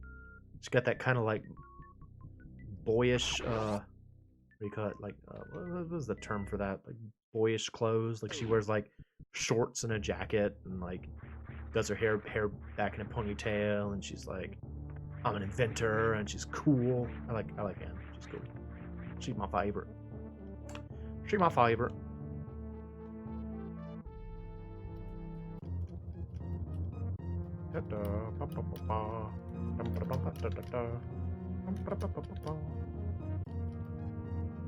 Jump.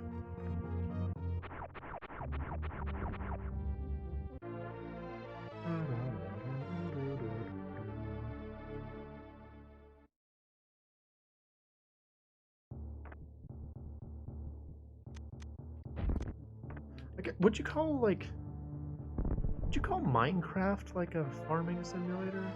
I guess it depends on what you do. Like whenever I play Minecraft, I love to build like bases. Like I like having like really extensive home bases. I like doing that.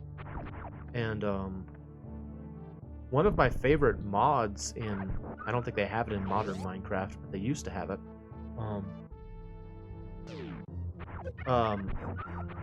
Is what they call Pam's Harvest Craft.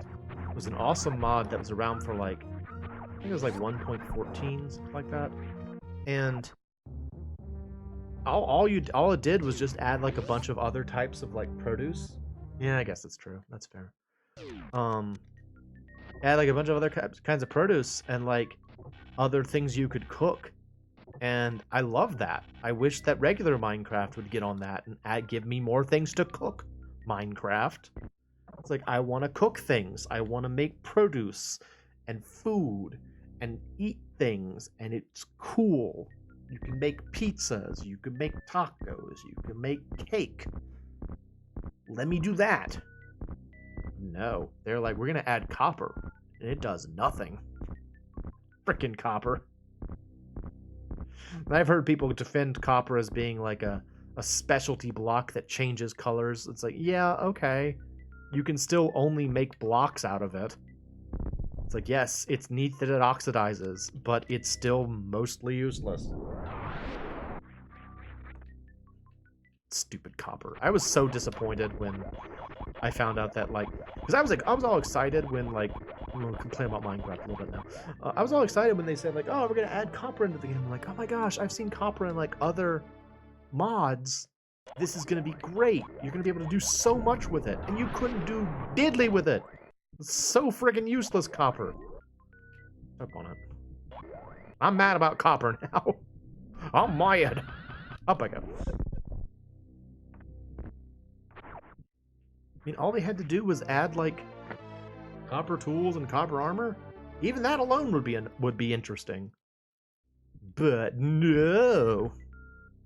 Mojang says no. We have to add those night stalkers or whatever they're called, the things that attack you if you don't sleep. That's way better than copper armor. Whatever, I got my gravity suit. We're good.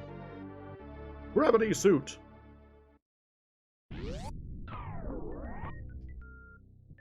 So here's the thing. What color would you say this suit is? What would you say this is? I can tell you what color I thought it was as a kid. I thought it was pink. I associated the gravity suit with being pink. And being a boy, I was like, I can't like the gravity suit. It's pink. And like, I was like, I don't want to be the pink one. And then like, when they brought the gravity, or when I saw the gravity suit in Metroid Prime, it's like purple. It's like really clearly purple in later iterations of the game. And I'm like, why didn't they just make it purple in this one? But no, it's pink. I don't know, it could have been purple. I like purple. Purple's a great color. Not pink though. Like look at her butt. Look at her butt. That's so pink. That's so pink.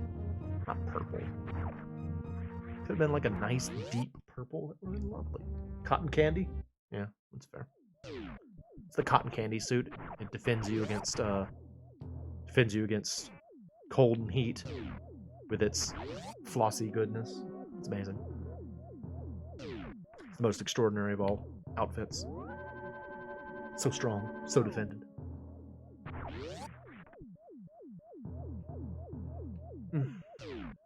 Oh, I didn't make the game. Wish I had, though.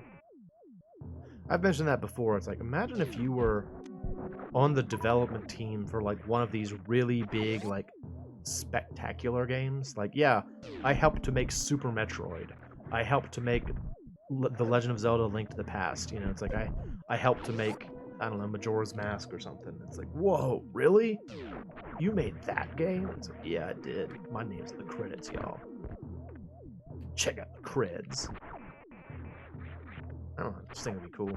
I guess it's like being part of like any sort of major work like that. and you're very excited about it. Speaking of being involved with a major work, I don't know why that's what comes to mind, but there is a I was at the game store the other day, just kind of like looking at whatever they had. It's like I don't know if y'all are the same way. I have a lot of difficulty finding out about like new games unless I go into the store. Anyway, I saw this one game called Goodbye World, and I was like, huh, that's a weird name for a video game. And it's a joke on a convention in programming. There's this idea that like everybody's first program, usually like in most schools, first program you write is a simple program that will output the phrase "Hello World" from the console. Very, very common first project. I did it too, for example. And so Goodbye World is supposed to be a reference to that. And I think, if I understand correctly, what the concept of the game is, it's supposed to be kind of like a visual novel that's about the slow death of a small game-making company. So, like, the protagonists are two friends who always loved video games and wanted to make their own game, and they decided to chase their dreams and try to make a game, so they made a company with just the two of them, and it failed, and you have to enjoy its slow demise. And I'm like, wow, that is a depressing concept for a game. And I haven't played it, so that may just be my understanding of it. It may be different from that, but if that is in fact what the game is about, that is definitely a game I do not want to play. Like a game about shattered dreams. That's fun. What a joy. So, I don't know. Maybe someone out there knows the game I'm talking about, and they can tell me if I in fact have that wrong. Doesn't sound like fun. If that's the concept behind it. Do you want to watch two people slowly have to mortgage their house for nothing? Do you want to watch people give up on their dreams? It's a good time. Speaking of giving up on your dreams, I was in the bookstore, doing the same thing I was doing in the game store, just seeing what was new. There was a manga I saw there called Akane Banashi, maybe something like that. And the premise is the art does look cute. That makes it worse. It's like freaking Made in Abyss, where it looks, like nice and fun, and you find out it's like awful. I hate that kind of thing. I know some people really love that like bait and switch concept, but I hate it. It's like, don't lure me in with something that makes it look like it's gonna be nice and sweet, and then it's like awful. Don't do that to me. I don't need that. There's enough sadness in my life. Don't do that to me. Yeah, again, I don't know anything about the game other than what I read on the back cover, but it does not sound like a game I would want to play. Anyway, yeah, so there was this manga called, I think it's called Akane Banashi, and the premise is, it's about this girl named Akane, whose dad wanted to be what they call a Rakugo performer. So Rakugo, as I understand it, and I'm no expert on this, but as I understand it, is a form of Japanese comedy that is focused on, it's basically like comedic storytelling. And the big like draw about it is that the performer is supposed to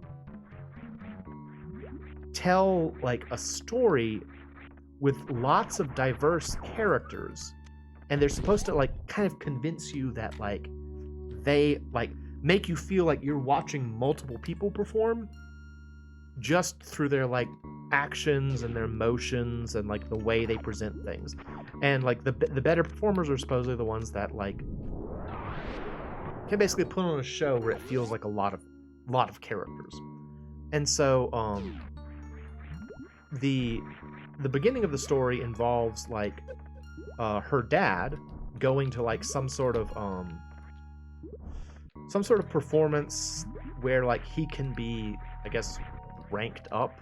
As I understand it, there's like multiple ranks of Rakugo, and you know the highest paid ones are the highest rank, as you might expect, and so he's trying to like make it as a performer, and he's trying to like rank himself up. And it seems like he does a stellar job, but then there's like this one of the judges is like the top judge, and he like after all the performers have done their thing, he comes out on the stage and he like apologizes to the audience for how terrible that was. He says like none of these people passed. They're all going to be removed from the school and will never do Rakugo again. And after that, like the girl's dad like gives up on performing forever, and like the girl's like, I can't believe, you know, it's not fair. He didn't deserve that. None of them deserve that. And so her quest becomes to like prove to whoever that judge was that like her father's style of Rakugo was like the best style or whatever. It's just like a standard shonen kind of concept, but it's about like comedy, which is something you don't see very often. So I liked it. I don't know. Akane Banashi. It was pretty entertaining. I think the only reason I didn't pick it up was A, I was reading something else at the time, and B, I was like, I don't really understand much about Rakugo though. I feel like to really get this, you'd kind of need to know a little bit more about Rakugo than you do. And I mean, for like American audiences, they did a good job of explaining the basics of Rakugo, but apparently it's like kind of like a older formalized thing. Like one of the things they mentioned was how performers don't like make their own material, they perform like existing material. And so like a better performer is one that draws more energy and like excitement out of a story that the audience actually already knows, which is kind of an interesting concept. It would be like if all comedians were required to do the same set, but they could do it in their own way. I don't know. It seems odd to me, but I'm not Japanese. I don't know anything about I don't know anything about the art form. You saw that on a Japanese show? Yeah, like whenever I think about it, I always like I get this mental image of like a person sitting in Seiza in like a on a stage on like a little cushion with like a fan, and they just kind of like talk to the audience. And it's real weird, like compared to like American comedy, where you know it's American comedy is like very animated, and like you're walking around, you're constantly making really obvious or making jokes and stuff. This is more like one of those comedians who just kind of like tells a story, you know. Like I've heard that there are some comedians like I think George Carlin is famous for doing this, where like he doesn't tell jokes so much as he just kind of like talks to you and it's funny. I don't know if George Carlin's who I'm thinking about, but that's sort of what it seems like Rakugo is like, where it's sort of like you just kind of like talk and it's funny.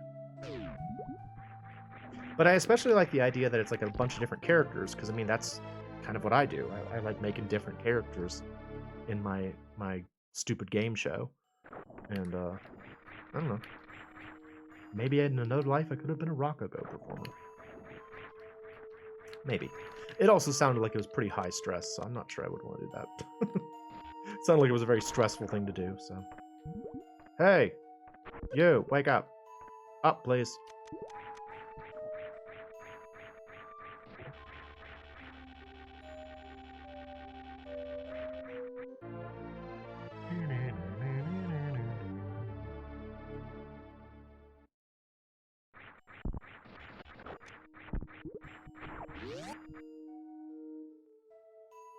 Y'all ever heard of the game series Gal Gun? I'm not familiar with the main series of it. I bring it up because, again, when I was at a game store, I was like looking at things, and I actually bought a game that was like based on the world of Gal Gun, called Gal Guardians, and it's just sort of excuse me, my throat's kind of dry. It's like it's like an exploration platformer kind of game, and it just kind of like uses some of the characters from Gal Gun. And so after I played it for a little bit, I'm like, oh, well, I should look up what the game that this is based on is about. It's like the weirdest freaking game. Like the original Gal Gun is so strange. Apparently the concept behind it, it's like a rail shooter. If you're not familiar with those, it's one of those kind of games where, like, a game like Time Crisis, where you don't control the character's movement, they just kind of go along like a track, and you just kind of shoot things. Except apparently the premise behind Gal Gun is that, like, a Cupid, like a Cupid in training. This is not working. I'm gonna do it the other way. A Cupid in training goes to like a high school, and they accidentally shoot like a what was it called, like high pheromone target or something, or high pheromone arrow at like a boy there, and apparently what it results in is that all the girls in the school are unbelievably attracted to this guy while the thing is active. And the gameplay of the game involves you, like, shooting them with, like, I don't know, like a boring gun or something to make them not attracted to you. So that you can, like, escape them and then find, like, the girls you're actually interested in. It sounds so silly. I've never played it because I kind of don't want to play it. That premise has kind of got me like, maybe I don't want to play this. But the game I played had nothing to do with that. It was just the same characters. And I was like, oh, alright, well, this is fine. It's just like a Metroidvania, as they say. Still don't like that term, but no.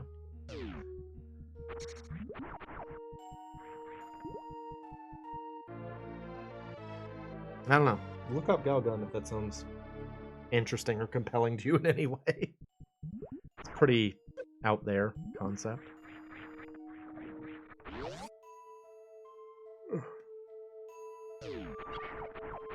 You know, I might have to give us a little pause for a second, because my throat is drying out as I've been sitting here. I don't have a drink.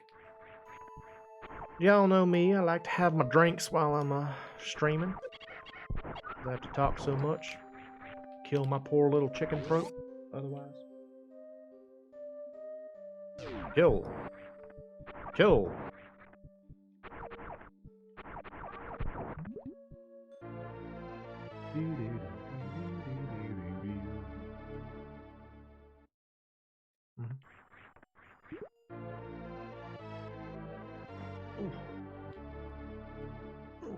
Ooh.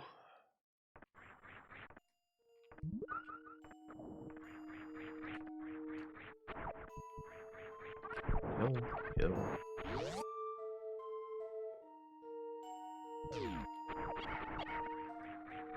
Whoa.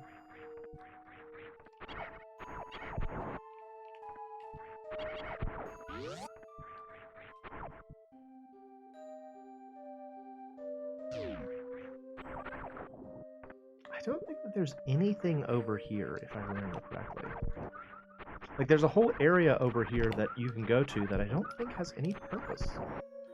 Which, I've talked about that before. I was talking about that on the FF8 stream.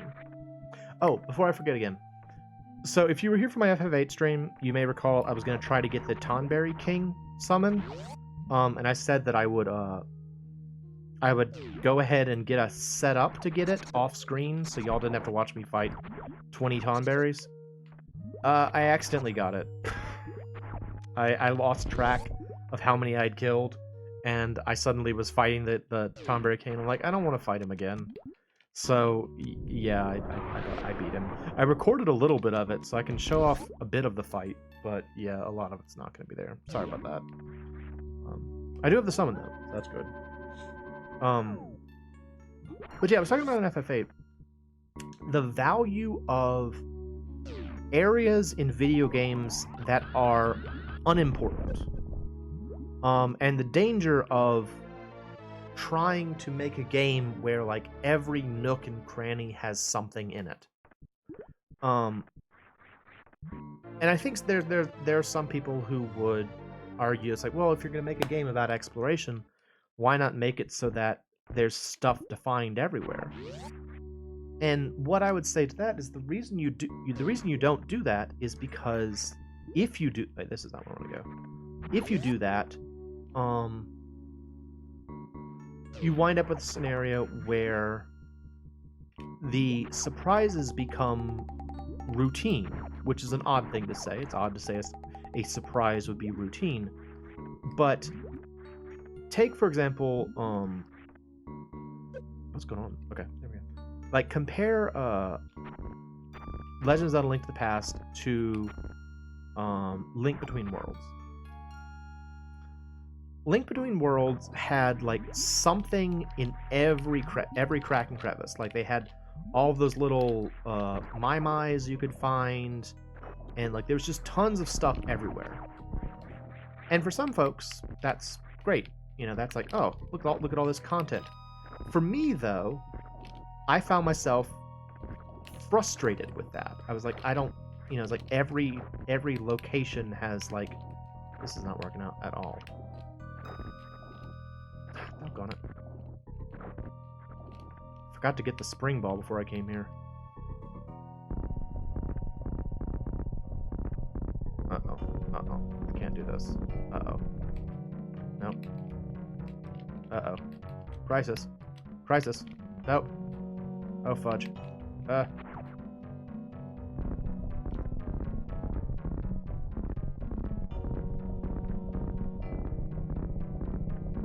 on. Let's see.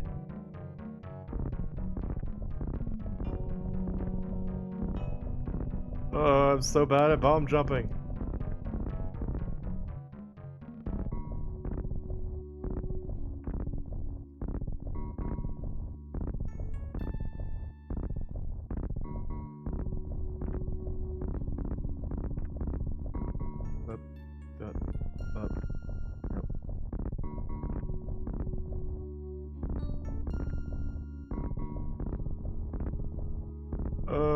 I hate trying to do bomb jumping. We'll just have to come back later. Ugh. If there's one, like, Achilles heel for me with Super Metroid, it's freaking bomb jumping. Never mind. We'll come back later. That sucks, dude. Okay. What was I talking about before that? Game design stuff? Oh, yeah, I was talking about Link to the Past versus Link Between Worlds. Yeah, like because there was like something to be found under every rock. Individual secrets didn't feel special to me. I was just like, oh, okay, it's another one of these. And I very rapidly just kind of got to the point where I was like, I don't really care about the Mai-Mais. I don't care about any of this.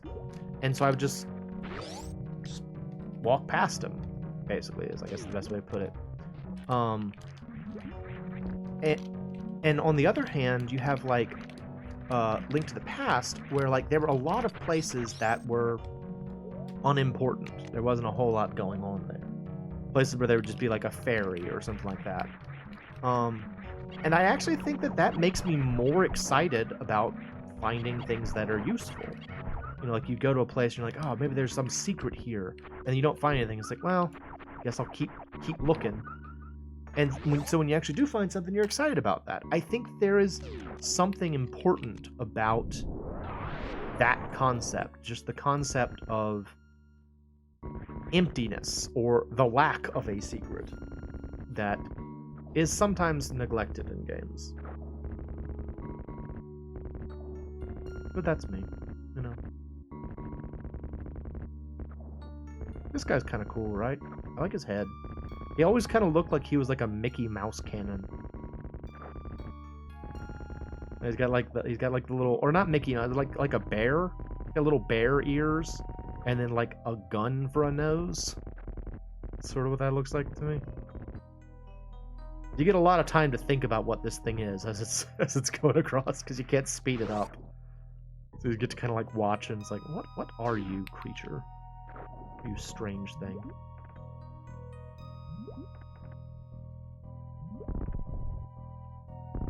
So I just am.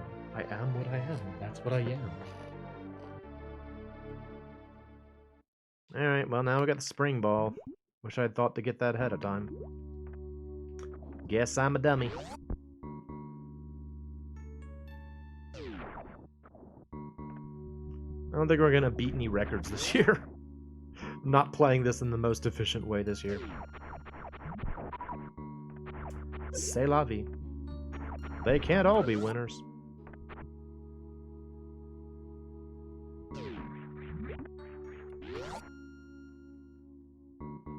Whew.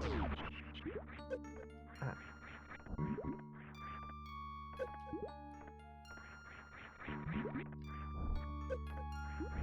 Are there any things in video games that you've played for many years that you don't really know, like, the mechanics behind it, but you've always done it the same way, to the point where, like, your interaction with that, whatever it is almost more like an arcane ritual than something you're playing in a game? Maybe I should give an example. Say something like, if you've played Mario 3 and you know the part where you it's not a slot machine. The thing where there's like the regular spade, where you like try and line up the pictures to get a prize.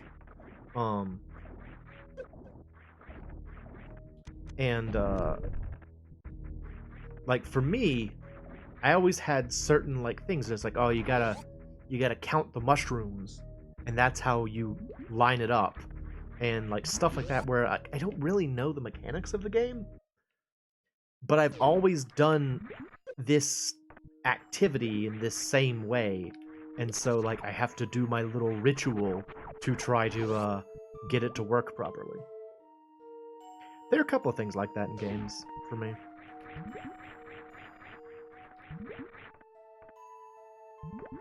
The one that made me think of it is getting out of quicksand in this game. I don't really know how the quicksand mechanics work in this game. I know that they're frustrating, but I don't super duper know how they work. But I do know that there are certain things that I've been doing since I was a kid to try to get out of the quicksand. Stupid thing. Swing, swing, swing. And swing. Samus, please. Remember when I was talking before about how the swinging mechanics aren't perfect? That's the kind of thing I'm talking about. Like it doesn't seem to impart the sort of momentum you expect a lot of the time. Like that. I feel like I should be moving to the right. I was holding right, but she just didn't do it for some reason. I don't know.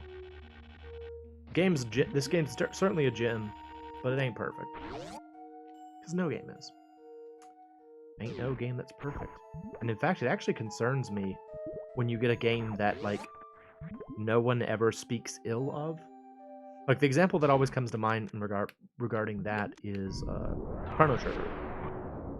I don't know that I've ever heard anyone criticize Chrono Trigger in an extensive way. I don't think I've ever heard anybody say, like, Chrono Trigger's a terrible game, but here's why. And what it makes me think of is all of the bad feedback that Aaron Hansen got back, or Aaron Hansen got back in the sequelitis days when he talked about Ocarina of Time negatively. and how like his perspective wasn't even that like Ocarina of Time is necessarily a bad game, but just that like by re-examining it you could learn things that could improve future games.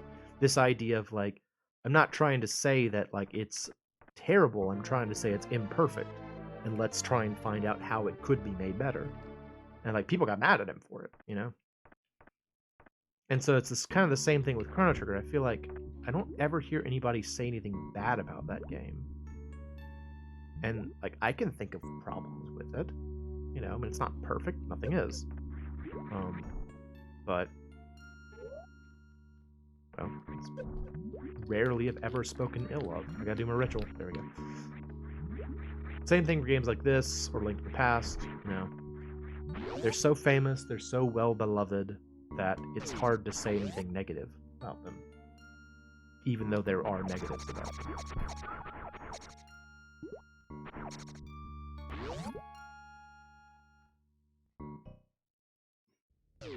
What would I say as a critique about this game? Now I'm thinking about that. I'd say that some of the beams aren't very well implemented, especially the charge beam. I feel like for the time it takes for the charge beam to charge up, a fair couple of seconds to charge up, it should be more potent. Either that or it should charge faster. That's a simple one. All of the hidden abilities are cool, but there's no, with the exception of like wall jumping and the shine spark, there's no way to learn about them in the game. They could very easily have taught you the other ones via some sort of hidden monster like they did with those two, and it would work fine.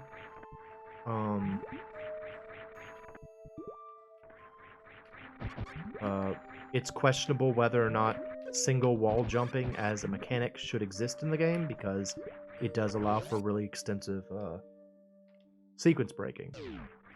I say it's unclear if it should be there, mostly because like I use it and I like it, and the fact that the game can be played with or without it suggests that it's inoffensive. But that brings me back to a concept of I'm very much rambling tonight. I'm sorry. It's a birthday stream and I'm just kind of talking about whatever. A friend of mine was talking to me once about the concept of intentional glitches. This idea that like certain glitches are allowed to remain in the game because like on purpose. An example would be something like single wall jumping in this game, where like this friend suggested that, yeah, well, of course Nintendo found out that existed in the game, and they just decided it's neat, we'll leave it in the game. And I'm not entirely sure I agree with that, you know. Not with the practice of leaving in something unintended as like a fun thing for the player, but more the idea that like all glitches and all problems are like found during development or early into development, and if they stay in the game, it's because the designers wanted them to be there. Another example of that would be like in Castlevania Harmony of Despair. There's like a ton of there are a ton of like Soma specific glitches that allow you to kind of break the game in a lot of ways. And his idea was that Konami found out about them and then just decided these are cool and kind of like tacitly approved of them by not getting rid of them. And so in that case, it's a glitch that is then intentional. And so rather than a glitch, it becomes a technique. I don't know, I'm rambling, just talking. I do think I'll get a pause in just a little bit to go get a drink because my throat is dry. So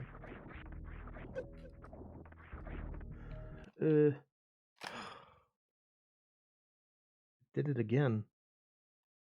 It reset again. Why is it doing this? How far back am I?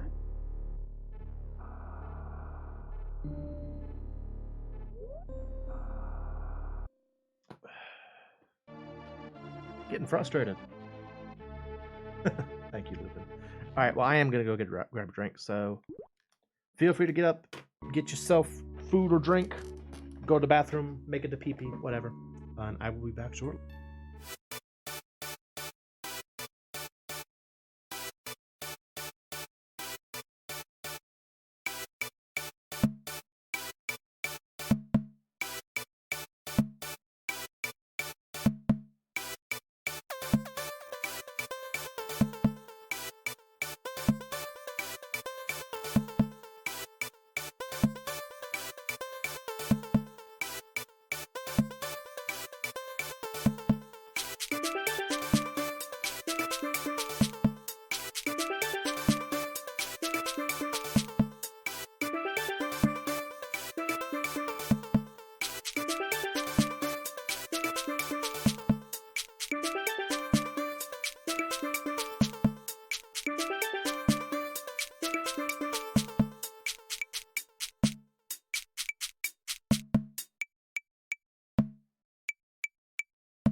Okay, I'm back. I got myself the delicious flavor of Dr. Pepper Zero. Which is actually pretty good. I don't know if, what are they called? Phenylcarolonics or whatever was the term? Contains phenyl something? Yeah, phenylketonurics. All the zero sugar drinks have phenylketonurics in them. And, apparently it's bad enough that they have to tell you about that. I don't know what they're doing to my body, but tastes better than the diet variants. So, there's that. We all die of something. I die of poison that I'm what's the term? Intentionally putting into my body. Yeah. So good. I also got myself some popcorn. If y'all don't know, shout out to I don't have the spring bell, right? No, I don't. Stupid. Shout out to the Smart Food brand popcorn, the movie theater butter version. That is some good popcorn. Like, I mostly knew the Smart Food brand as only being like the white cheddar one, which is fine, not great, but thank you, Jimmy. But holy crap, dude, the movie theater butter one is so dang good. I mean, if you like theater popcorn, like it just tastes like butter popcorn, but it's so good. It's so tasty. Unfortunately, I ate all of it, so what I'm currently eating is I had like a bag of the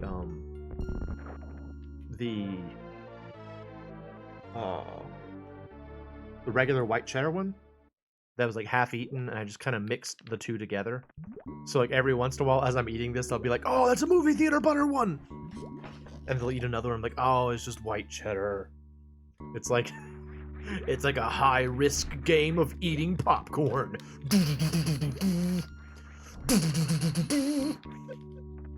The other thing that kind of sucks about the movie theater butter one is that, like, at least where I live, you can only find it in like family size. You can't find like a reasonably sized bag of the movie theater butter one. You have to buy like the giant bag.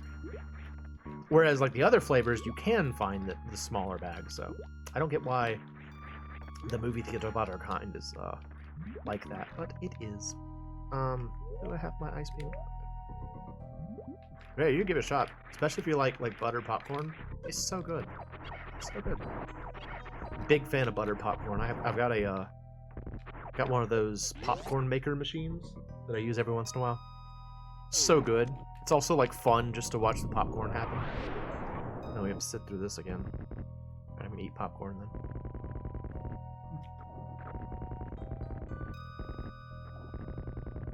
I wish I had a bigger kitchen, you know?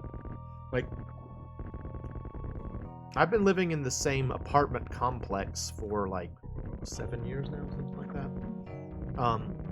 But about 5 years ago, there was a bit of a crisis where like the apartment complex was selling off part of their buildings, which was one of the ones I was living in, and so I had to like either find another open unit in the same complex or move, and I really didn't want to move. And so I wound up, I was one of the lucky ones that I did find a place in the same complex, but even though the unit I moved into is similar to the one I started off in, it had a bigger living room and a smaller kitchen. And sometimes I really do miss my extra kitchen space. It was nice. It was nice to have that extra little bit of counter space to kind of like put other things. But I also like having the bigger living room. So. You trade one for the other. That's what a trade-off is.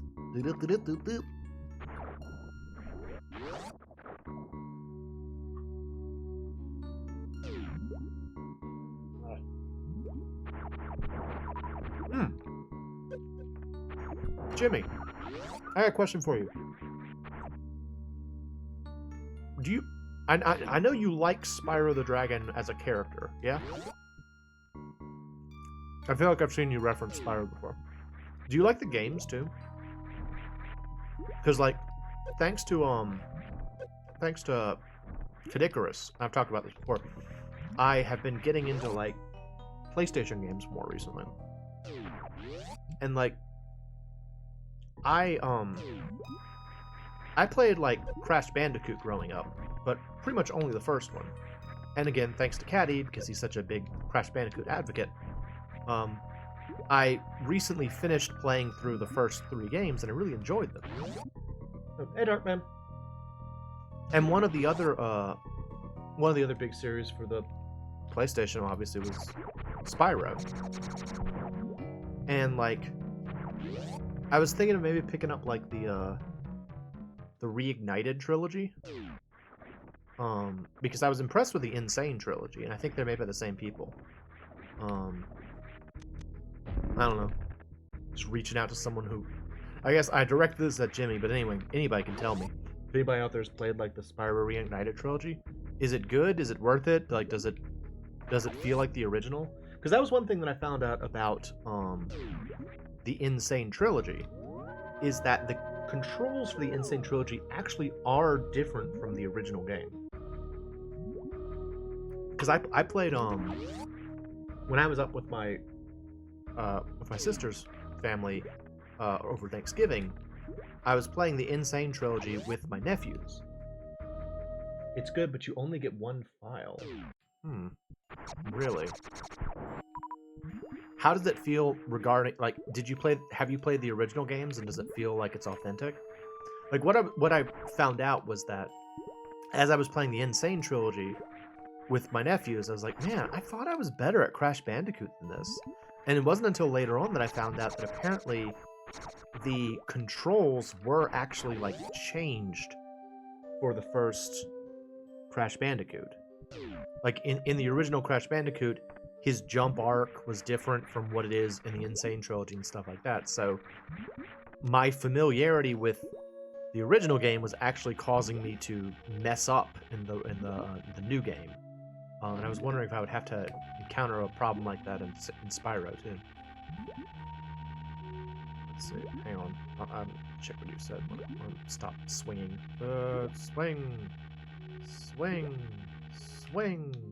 That. Yep. Alright, remake is really good, but if you want to start over, you'll have to delete your file.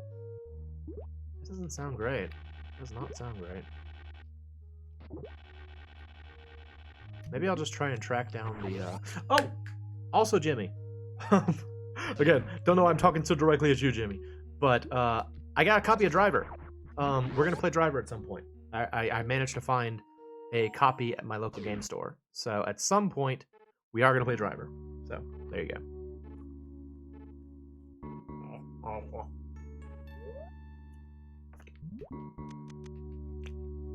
When? I don't know. We're gonna play Driver at some point.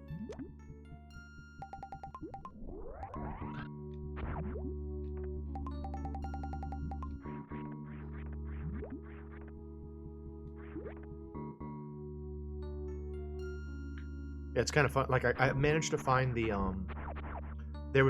apparently there was a 2-pack released of it. So there's like a Driver 1 and 2 in the same case that my game store had. And on the back it says, "The Wheel Man is back," which I guess is the name of the character from Driver 2, or from Driver. He's the Wheel Man. I was really thinking, it's like, oh, the Wheel Man. So cool. I want to be the Wheel Man.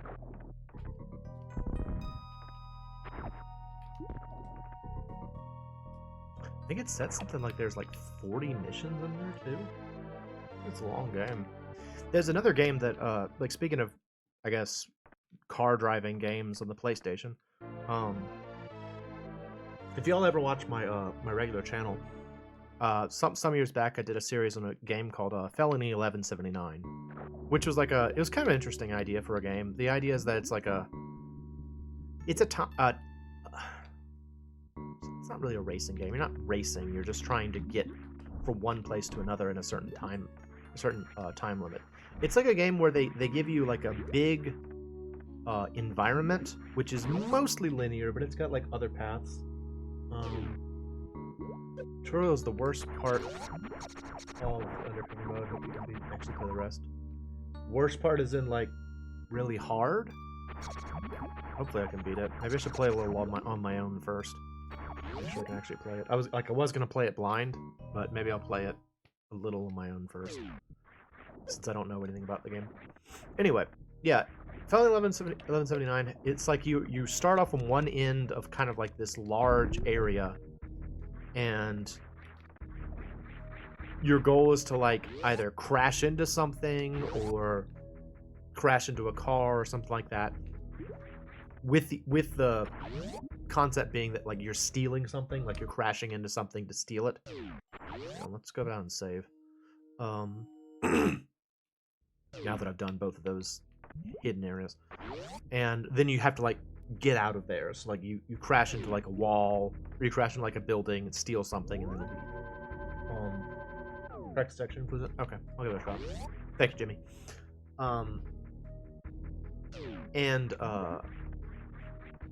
Like, I played Felony 1179 as a kid at my friend's house because he had a PlayStation and he just kind of like he honestly sort of got random games. Like, I don't really know what his mindset was for the games that he got, but he had a lot of varied games in his game library. But one of them is Felony 1179. So when I played it on my channel, I played it just as more of a, hey, does anybody know this weird game? And turns out, like, not only did some people know of the game, they were like, are you going to play the rest of the series? And I was like, I had no idea there was another game in this series. I definitely thought this was a one-off. But I did get it. I did get the sequel to it. And so I played it a little bit. It's pretty cool. It's a lot more fleshed out than the first one was, as you might expect.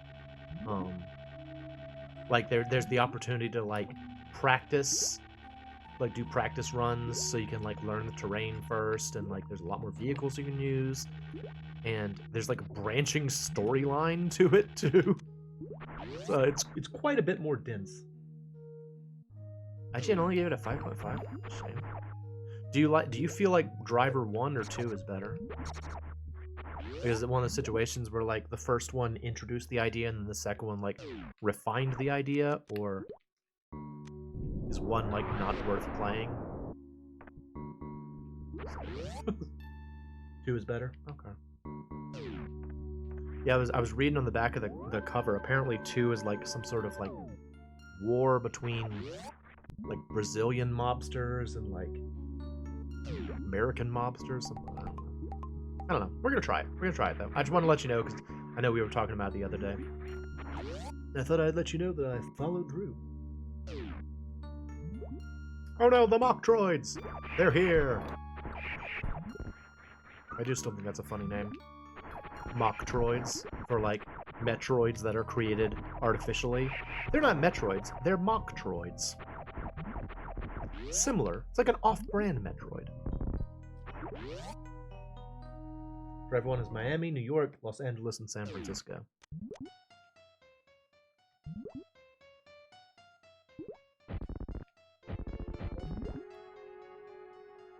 This poor thing.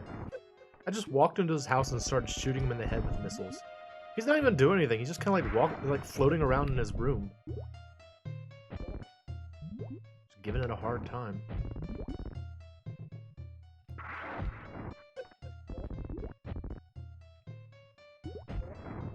Dead.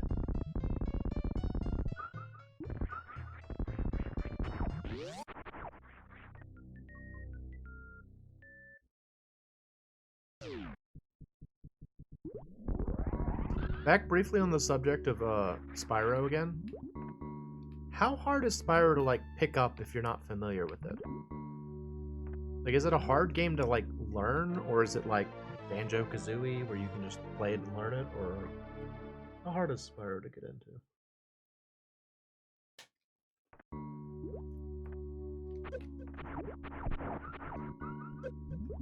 Because again, I didn't play it growing up. I played a little bit of Crash Bandicoot, but I mostly had Nintendo systems. So, like, there's a lot of cool games that I missed out on. It's easy to get into. Let's go here. Maybe I'll give it a shot. I don't know. I just really liked the art in, like, both the Insane Trilogy and the Reignited Trilogy. Like, the redesigns of all the art were so dang good. Like, I've got the Crash Bandicoot 4 It's About Time art book, which admittedly is a different thing, but it has kind of a similar vibe, where it's just like, look how beautiful the art can look in these games. And I love that. Why did you have to put that in my chat? I don't need that there. Also, hi Possum. It's been a while since you've been around. Good to see you. We are doing an early birthday for me this year, because I will be out of town starting Monday. Yes. I hope you'll all have a lovely holiday while I'm away as well. Don't quake at me. Get off of me, Mock Droid. Thank you. Thank you very much. As I was saying earlier, I like celebrating my birthday, even though I am getting older. Who cares? We're all getting older. But your birthday is your own personal holiday. Why not enjoy it? Yes. That's what I say.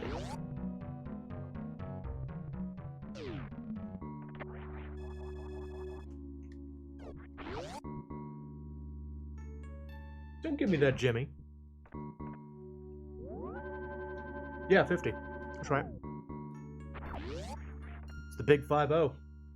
I'm getting real old. Be able to retire soon. That's not true. Does anybody retire at 50 nowadays?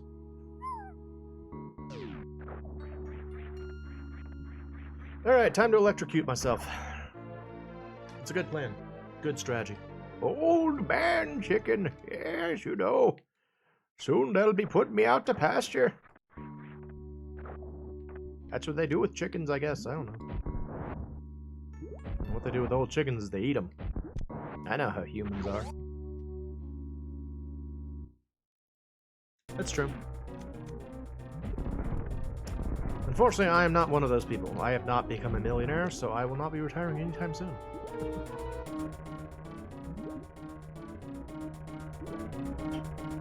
This is such a weird introduction. You know, these little guys like kind of come out, and you're like, "What's going on here?" And it's like, "Oh, what are they doing? What are they doing?" And then Dragon's just like, "Hello." Hey, Dragon. No. Grab me, Dragon.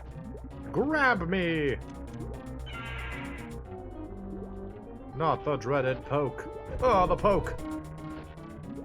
Poke!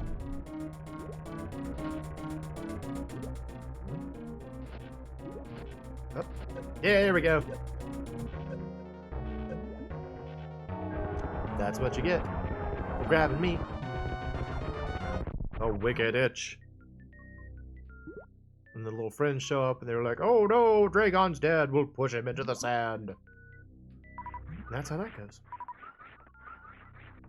See, like, I think that's cool. I like the way that you can't, like, I've fought Dragon regular before. But once you learn about that trick, you just want to do it because it's so cool. You know? It's so cool.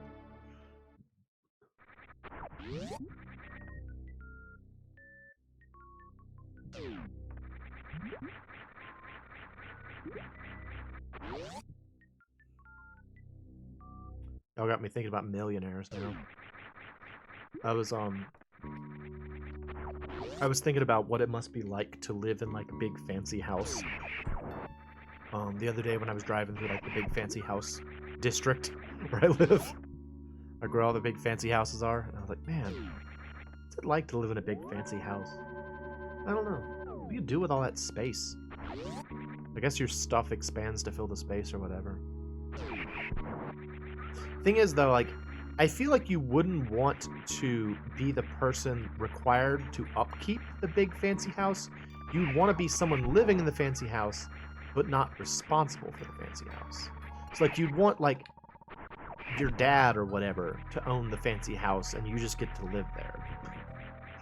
At least that's how I feel like I would want to be. Because, like, I don't know, like, if you have to upkeep the fancy house, you gotta, like, earn money and do stocks. However people earn fancy houses. What is this? You got 3 books about Drizzt Do'Urden going on adventure. That's the famous dark elf, right? I get that in. From D and D. D and second D. Fill the shelves with video games. I mean, that's a good thing to do. And I already do that. But that is good idea. Yes. Solid answer. Magic. Wait, they're Magic the Gathering cards of D&D characters? Are those related in any way? Is Magic related to D&D? I thought they were separate things.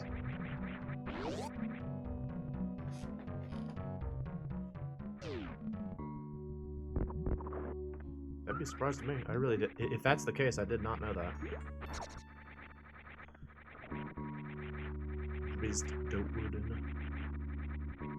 All I really know about dark elves from D&D is that 1, they have purple skin, and 2, they worship a spider goddess.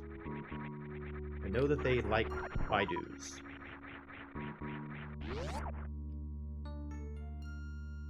Oh, okay. They're both owned by Wizards of the Coast. Walk. Actually, they're called Drow. They are still dark elves, though, right? Oh. Actually, you're wrong. Stop propagating misinformation. I apologize. Shows what I know. I know that in one of my favorite light novel series, one of the characters is supposed to be like a dark elf girl, and like in the story they say that she has purple skin, but then in all the illustrations she doesn't, and it bugs me. I'm like, come on, the story clearly is setting her up to be like a drow, and y'all are just insistent on not drawing her as one. It bugs me. I'm like, ugh, is that right? Get it right. Ugh. Ugh. The Spider Queen's called Lilith.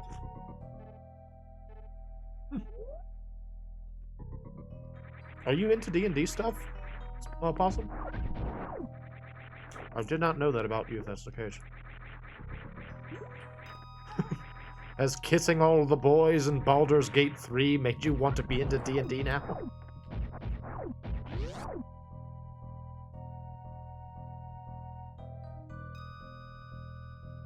That's cool. I wish I'd kept up with D&D. Like I played D&D when I was in high school, and I liked it, but mostly it was an excuse to just hang out with friends. Yeah, but I never hear about kissing girls in Baldur's Gate. All I ever hear about is kissing boys.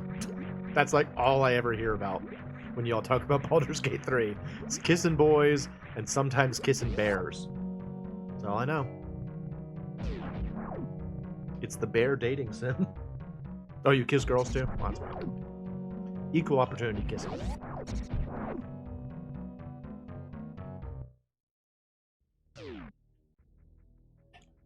I don't think I'm ever going to play Baldur's Gate 3, though. It just doesn't seem like the kind of game I would be interested in. Not just because of the joke I like to make about the idea that it's just a dating sim, but I mean just like...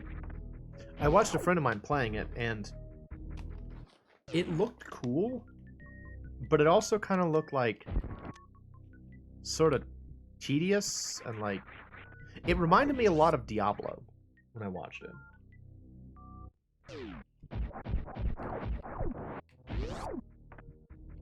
What did you say? You can kiss anybody. Bet you would. Play on PC. If I was gonna play, it would probably be on console, but just because I play most things on console.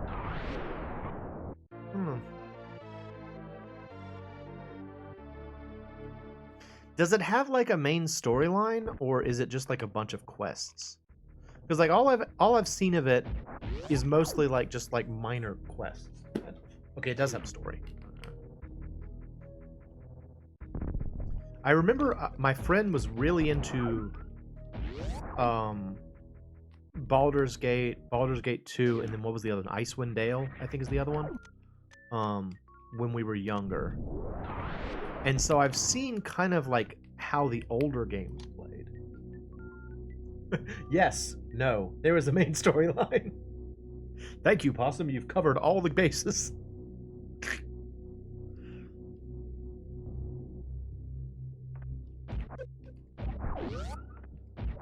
Alright. Down we go, down we go, down we go. Oh wait, I can't go this way. Never mind. I can go this way.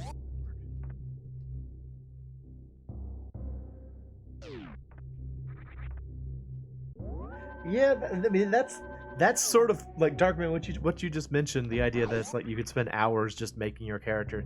That's kind of what I don't like about it. Like I'm like I want a little bit more direction than that. Or just shoot I guess you could just choose a random appearance. Maybe I'm just trying to find reasons why I don't want to play Baldur's Gate. I don't really have a solid answer.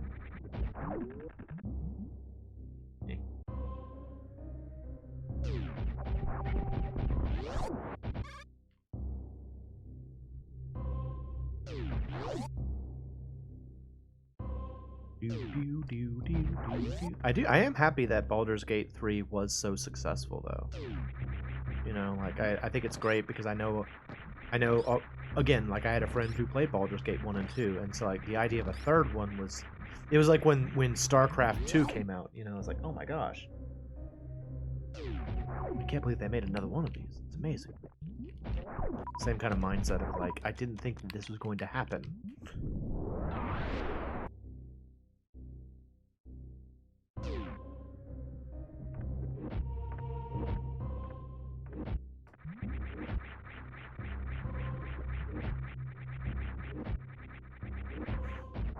So that reminds me of like when kissing all of the people. That's what you do in Baldur's Gate. You kiss people. That's all it is. You just kiss people in Baldur's Gate. It's a game about kissing bears. Yep. That's all you do. Kiss bears. Yeah, I remember when StarCraft 2 came out, and like I didn't play StarCraft, and I had a friend who played StarCraft a lot, and so when it came out, I was really excited about it. He's like, "Why are you excited about StarCraft? You didn't play it." And I was like, yeah, but I was around you and you liked it, so I'm excited for you. He's like, but I'm also excited. It's like, well, we're both excited for you. You're excited for you, and I'm excited for you.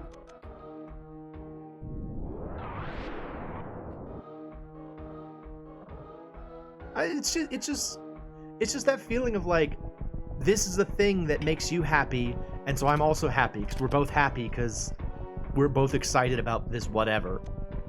And I'm one of those people, I actually rather like watching other people play video games. I mean, that's kind of why I started doing Let's Plays in the first place, was that I wanted to make videos for me to watch later. Even if they're just videos of myself. It's like, I want to be able to watch someone playing these games that I like, and if no one else is going to do it, I'll play them myself.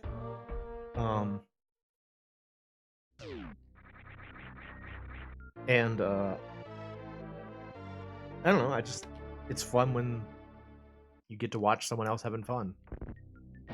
So like that's why so much of my favorite like gaming content on YouTube is like positive gaming content. Like I never really got into like angry gaming content because I was like, I don't want to watch someone be like mad about something. I want to watch someone having a good time.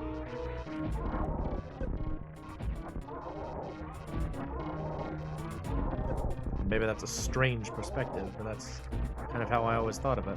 It's more fun if like they're having fun.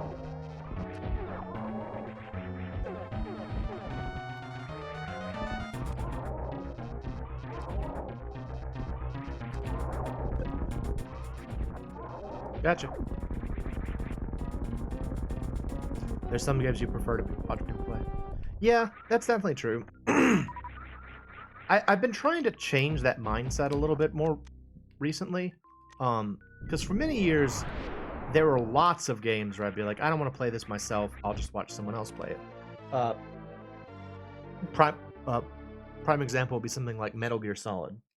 Like, for many years I was like, I really want to watch someone play through Metal Gear Solid, but I don't want to do it. And then just one day I was like, well, maybe I'll just play Metal Gear, and I had a great time with it. And then I did a stream series on it, and now I can watch Metal Gear anytime I want. That's great. So I'm trying to kind of like get out of that mindset, but there's still some games that I definitely prefer to watch other people play. Like just earlier tonight, I decided to finally check out the Game Grumps Tears of the Kingdom series. I intentionally kind of stayed away from it because I didn't want to be spoiled on Tears of the Kingdom, but since I've beaten the game, I'm like, well, I can watch it now. And it's very entertaining.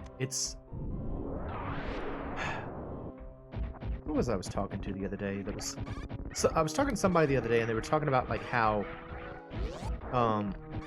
they watch Game Grumps for anything other than the game content.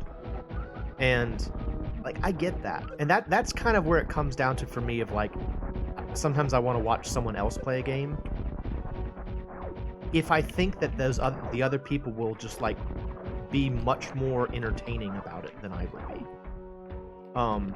Or like watching someone like watching Ian play through the Sonic games. You know, it's like I've played Sonic games before, but I have a lot more fun watching someone else play it. What's your name? Slurp.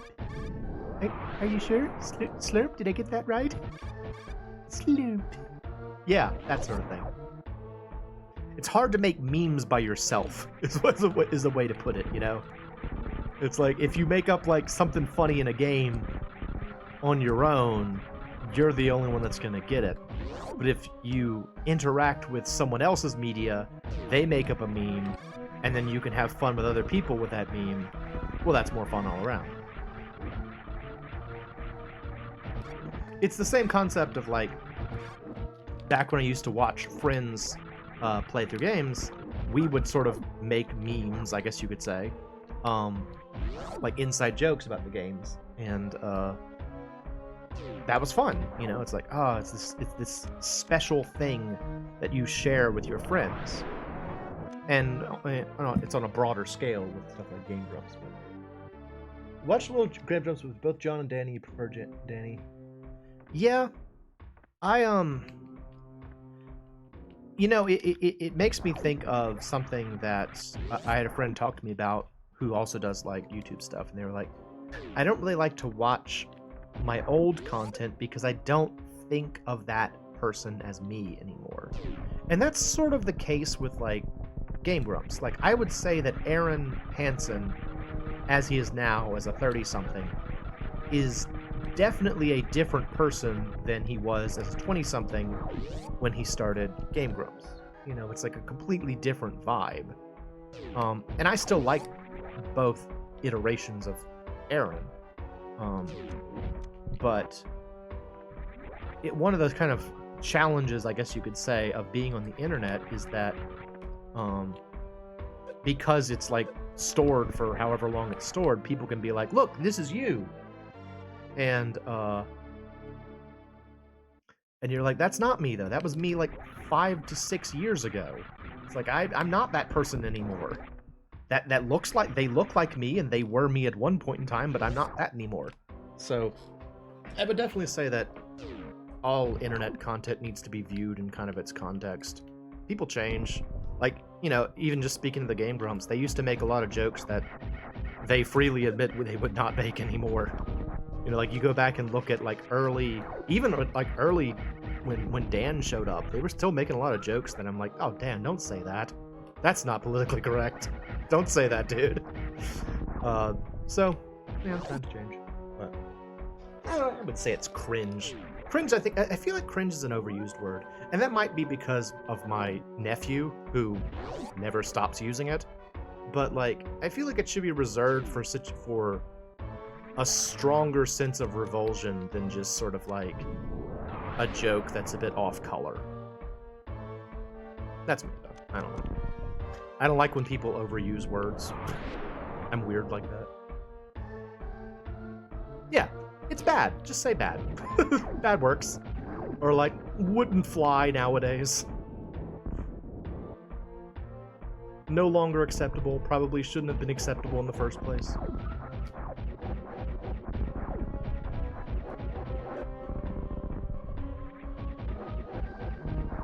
I feel like historical context is a very important thing. But that's a road we don't need to go down. Shut up, possum. Friggin' possum. Frickin', what are you, a zoomer? What's the term for your generation? Don't make me shake my cane at you, lady.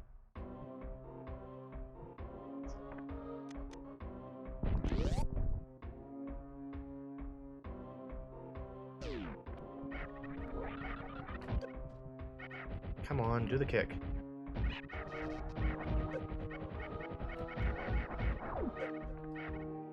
Kick. Dang it. Stupid martial artist aliens. Jump kick at me. Jump kick at me. For some reason, you're only vulnerable while jump kicking.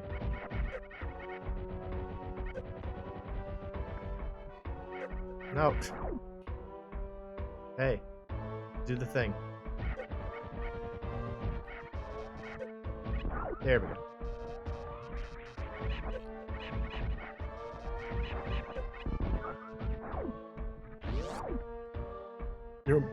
You're a millennial? What is the cutoff point for being a millennial? Like, when do you have to have been born to be a millennial? Because I feel like that's a term that I thought I knew what the cutoff was for it, but then like it seems like people who are younger are describing themselves as millennials. So like it's not just someone who's been born since like 2000, right? Between 1980. Oh, well, I guess I'm a millennial too. Interesting. I actually thought it had to be after the millennium changed.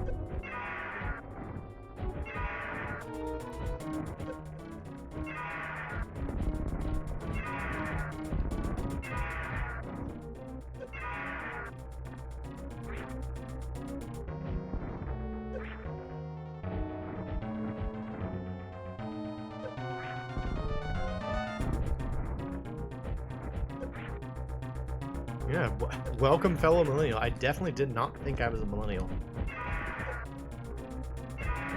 Thought I was a Gen X, but Gen X was what I was. That is Ridley. Yes, not Ripley. Ridley's definitely a character that, like, kind of became more relevant than I would have expected. Like, originally, Ridley and Kraid were just sort of like the bosses.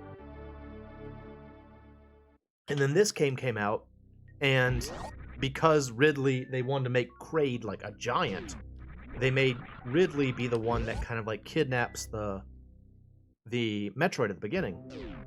And then after this, they're just sort of like, no, Ridley is Samus's sworn enemy who killed her parents and stuff. I was like, oh, okay.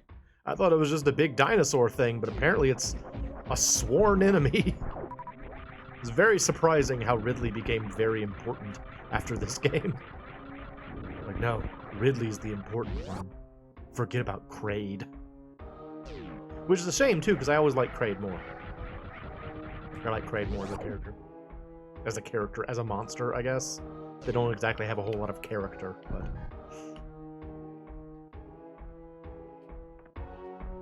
Yeah, as I understand it, Samus's family was killed in a raid by Ridley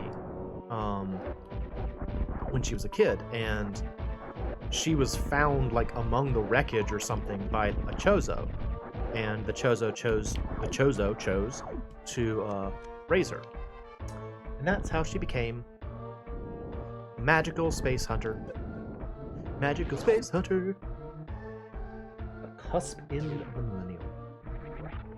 We're all a little millennial.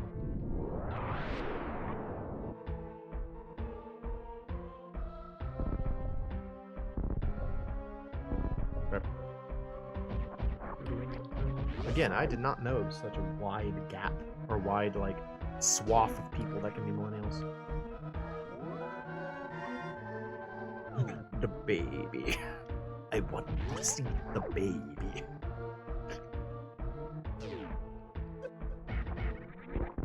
Someday I gotta play Metroid Other M. Just to see if it's like as much of a catastrophe as it has been presented to me. Like, I've heard some pretty negative things about Metroid Other M, but I've never played it. So I don't really know how accurate. Or let me amend that. I played like 15 minutes of it once, and I was like, oh, this might be interesting. I'll try it again later, and then never went back to it. It really is that bad? Or is it really that bad? Yeah. I don't know. I genuinely don't know. I'm curious, though, because, I mean, I like Metroid. And from what I understand, the whole point of Metroid Other M was to develop Samus as, like, a character and give her more, like, personality and backstory, which it's questionable whether or not you need that, because the whole point of the character originally was that they were, like, it was sort of supposed to be like a self-insert character. That's why she was in, like, a suit. So, like I've heard the idea presented that, by giving her more personality and backstory, you make it feel less isolated, and the isolation in Metroid games is a major part of the vibe. This idea that you're alone, and you're trying to, like, save the day. So, by making her more of a character, you kind of take away from that a little bit. I don't know. But I would like to play it sometime. Would y'all be interested in seeing that? I'm always looking for games that people would like to see on streams and stuff. I know that at one point in time, Cyber asked about Earthbound Zero, like Mother 1. And I would still like to play that if that sounds interesting to y'all. It's just know that it's going to be kind of a slow game, because it's kind of a slow game. You'd be interested, Possum? Alright, keep it in mind. We still gotta get through FF8 and Everywhere Road Trip first. FF8 is definitely dragging on longer than I expected it to. I mean, I guess I shouldn't have been surprised, but I'm sort of like, oh yeah, I'm still not anywhere near the end. Still going. Although I think actually we're pretty close to the end of Disc 2, so we're making progress. Slow progress, but we are making progress. Alright, so now we're pretty much just collecting items at this point. That's all we've really got left, is getting stuff. We're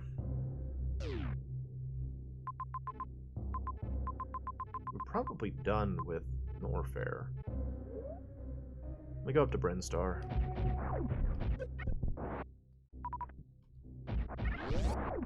Norfair and Brinstar. What do you think these bubbles are? I know that's kind of a dumb question, but like, Norfair's always been about bubbles, and I don't know why. What are those bubbles? Who can say?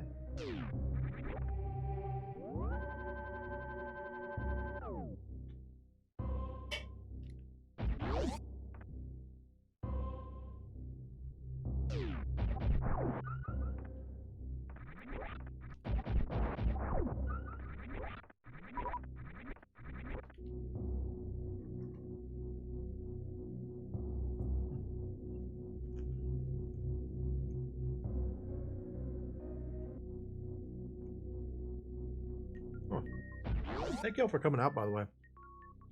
For the first while of this stream, it was just me and Jimmy, just kind of hanging out.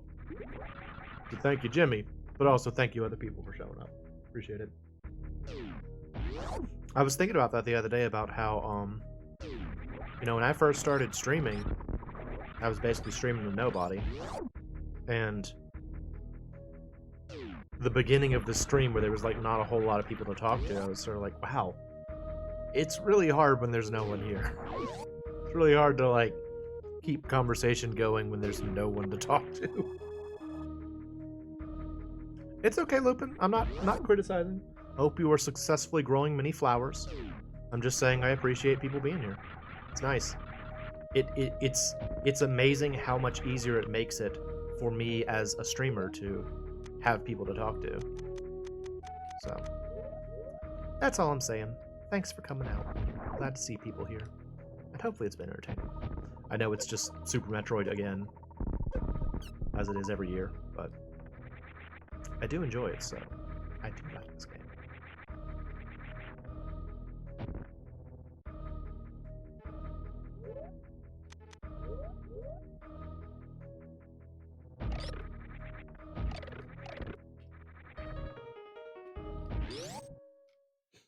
Hi Lupin, hello. Hello too.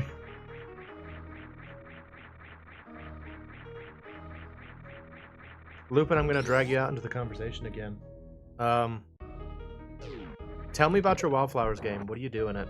Do you grow is it growing flowers? Is that what you're farming? If so, what is the objective?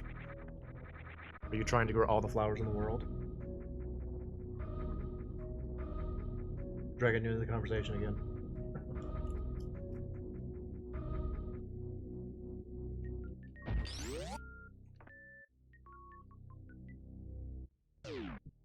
Grow all the flowers.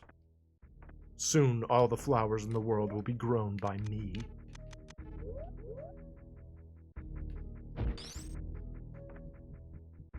Beep.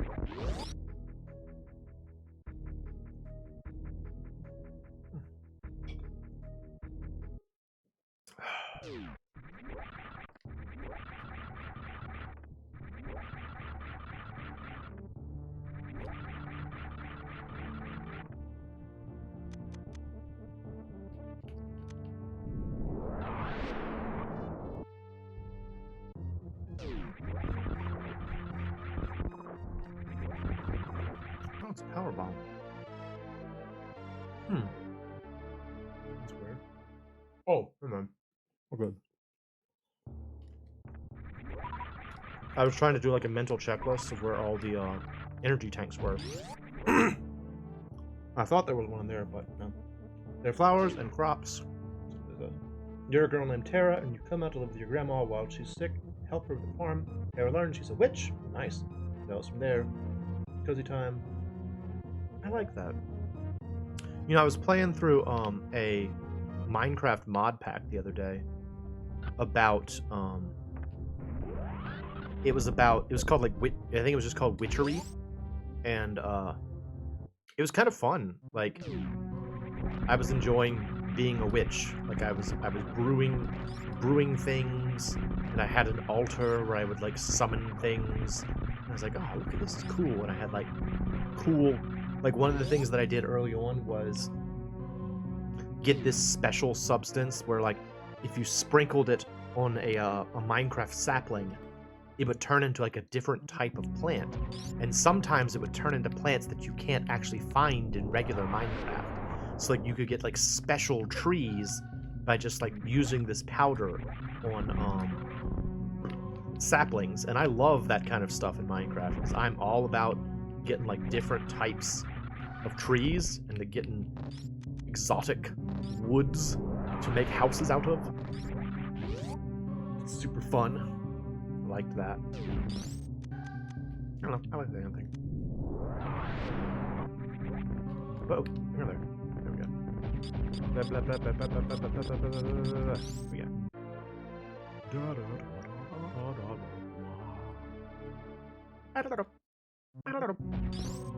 It always comes to mind the sound that the Edacoons make when they're teaching you about doing the wall jump. They're like, and then they go. I play this game a lot. Yeah, I know the sound effects. What of it?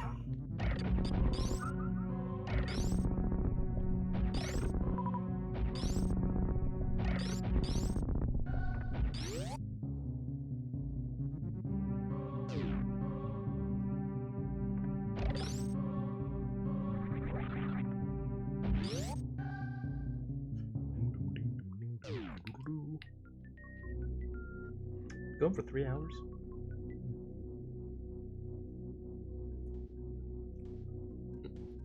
That does not speak well for my run here.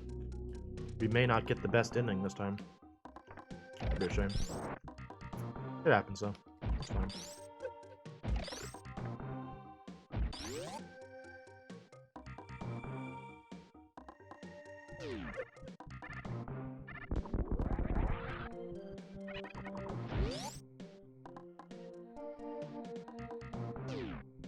Speaking of flowers, briefly, back when back when Animal Crossing New Horizons first came out, I tried to give it a shot because I had seen other people playing Animal Crossing and it looked like fun, but I had never really tried one myself. So I was like, I'll try New Horizons. It's the newest one. Let's give it a go. And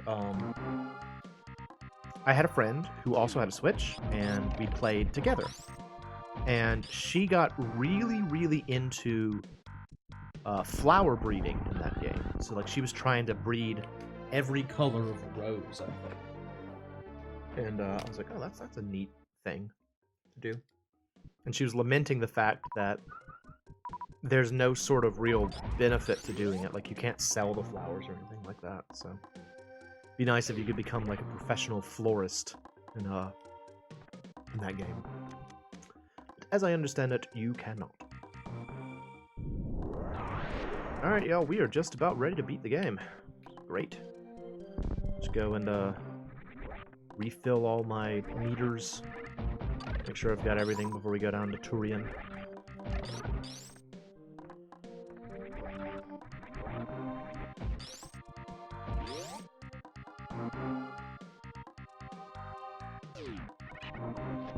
Oh, I fell. No! No! We fall down here. There's a bird friend down here. Hello, bird friend. The bird friend runs away. It's a good time. I was talking earlier about how the game only teaches you some of the special abilities. This is the game's way of teaching you about the Shine Spark. You follow this dude. and then you both fly up. Just like that. And that's how you're supposed to learn about it. And then the rest of the abilities you're just supposed to learn through experimentation. Which I think is kind of cool too. The idea that they're like, they tell you about part of it, but they still make it easy enough to accidentally stumble on like the rest of it. So like you're like, oh my gosh, I figured out this other way to use the Shine Spark. Ah, it's so cool. You know, it makes you feel like you figured something out instead of the game just telling you. That's kind of neat.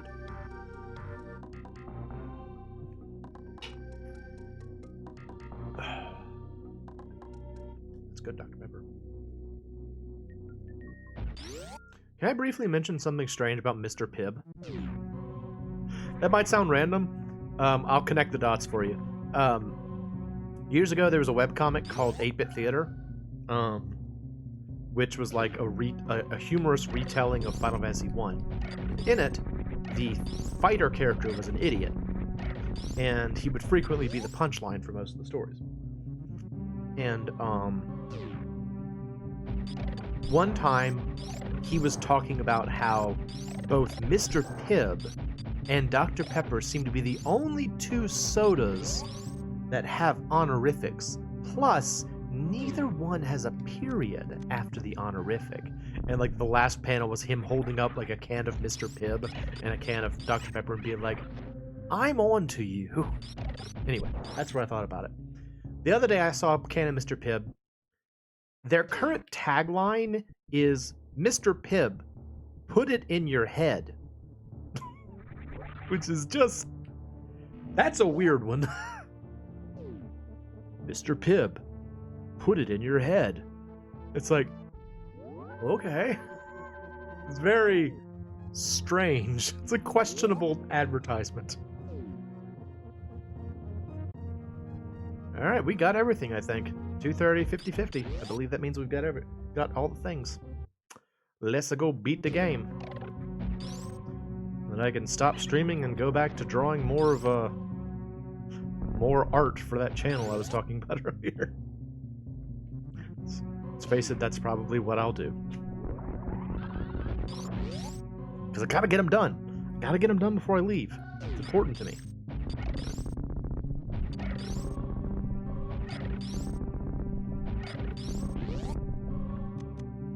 Bloop.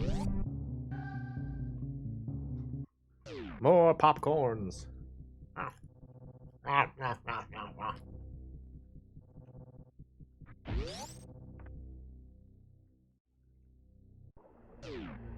Oh no! Pray die! I also remember thinking this was like the coolest thing. I mean, can you imagine if like you're a little kid and you find this? You'd be like, oh my gosh! Like, it's just so cool. It's really neat.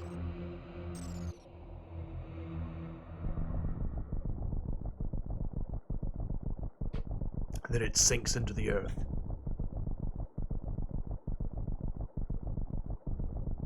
Yay, fireworks! Yay! Especially if you're a little kid like myself and you love like shiny jewels and stuff. And like magical, like colored magic and such. It's like, oh, it's so cool. It's so cool. I love it.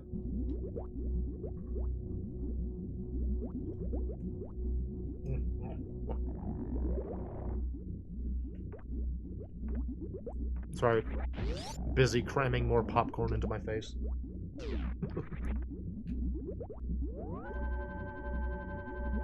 Alright. Now I need the ice beam. Okay, good. Yeah, I got it quick.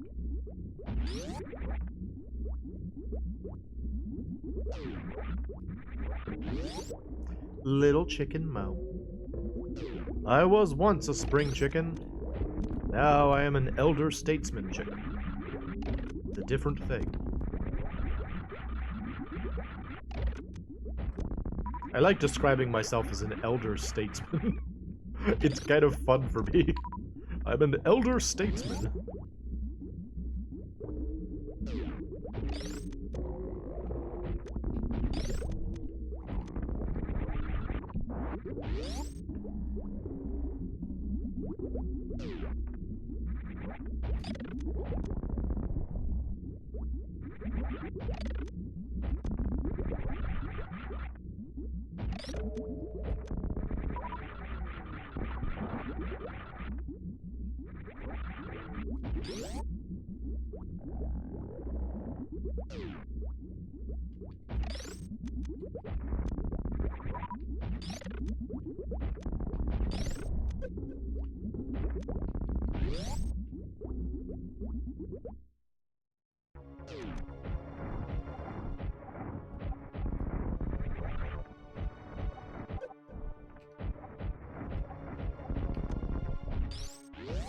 You know, it's funny, for as many times as I've played Super Metroid, I really don't know a lot of the names of the monsters. Like, I feel like if I was to talk about like a Zelda game, I know a lot of the names of the Zelda monsters, and I know I know tons of the names of the Mario monsters. But for whatever reason, I never really bothered to learn the monster names from like Metroid. Oh my gosh, it's a Metroid. It's huge. It's huge. It's huge. Uh-oh. Uh-oh. Get away from me! No! Oh, it's touching me! Ah, no! No! Let me go! No! No! I'm going to die! Never mind. And it's like, are you my mom? Did I just suck my mom? I kind of hate that knowledge. It's like, I'm ashamed of what I've done.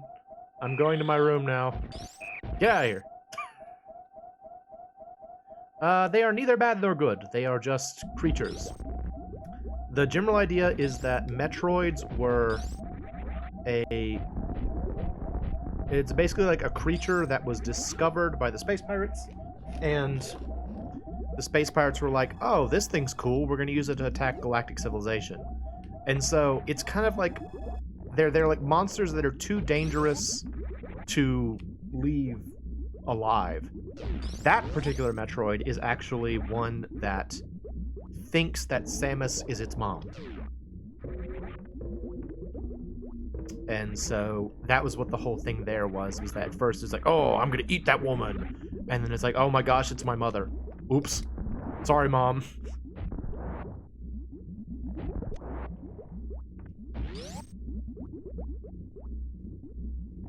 And that's actually where the whole, like, the baby thing comes from in Metroid Other M, is the idea of Samus's connection to this one particular baby Metroid, which she feels a particular attachment to, because she has no children of her own, you see.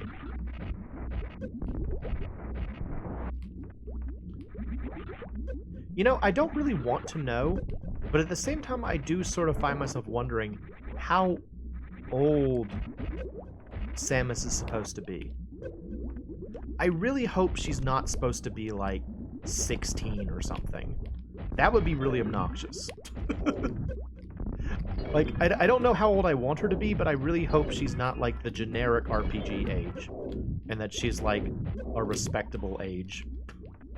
Not that people who are that age aren't respectable, but, you know. She doesn't feel like she's doing things that she should be doing at like 16. Yeah, 20 to 30. Yeah, somewhere in her 20s. I think that's reasonable. Hey there. Hi. Hi. Can I poke you? Can I poke you? Oh, no! Oh, my goodness. Hey, Mother Brain. You have weird pink saliva. I'm gonna pump some missiles into your face. Have more missiles. More missiles. Have more missiles. There's something really satisfying about doing that. Just like shooting a stream of missiles at Mother Brain. It does nothing. In fact, if anything, it's slowing down this playthrough, but it's still fun. Dumping missiles into her head.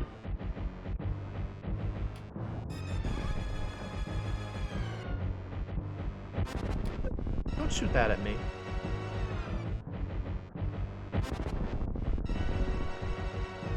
More missiles. More missiles.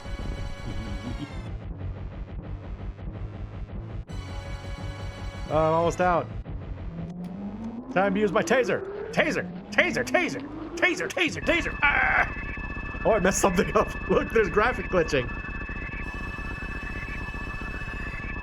Oh, oh no, my taser. Taser, taser, taser, taser, taser, taser, taser. Get tased. Tase, tase, tase, tase. Tase, tase. Taser, taser, taser. Oh. Sam was poking that thing was funny. That's what we strive for here on Mo Streams Whatever. Kind of funny. That's the goal. Tase, tase, tase, tase, tase, tase, tase, tase, tase. Yeah, I messed it up again. Get beam blasted, nerd. I'm tired.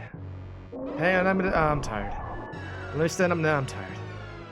I'm tired. I'm tired.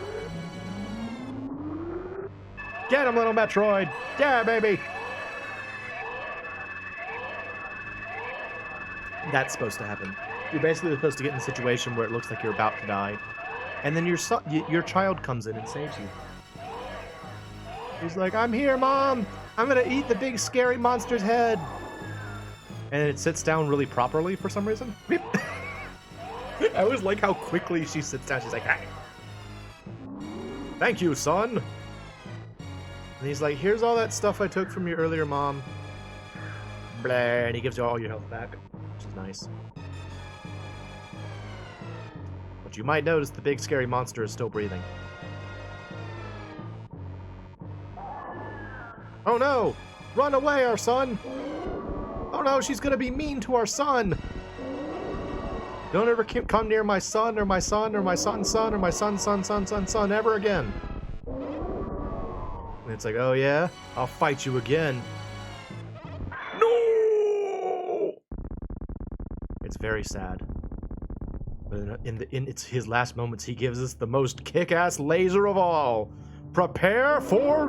Wait, not that. Prepare for rainbows! Rainbow laser! Eat our rainbow laser of anger.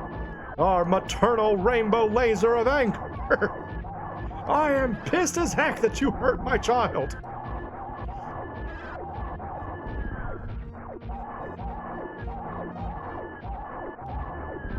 This final battle is basically symbolic. You just kind of get to kick Mother Brain's ass, which is awesome. You shoot her a bunch and her head falls off. It falls at your feet. And you're like, die. She turns to dust. Yeah. Yeah, it's kind of sad. It's very sad. It's always been sad that, like, the baby Metroid dies. Oh, no.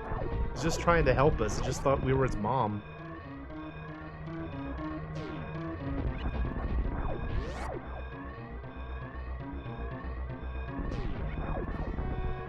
Now we gotta get out of here. Gotta escape.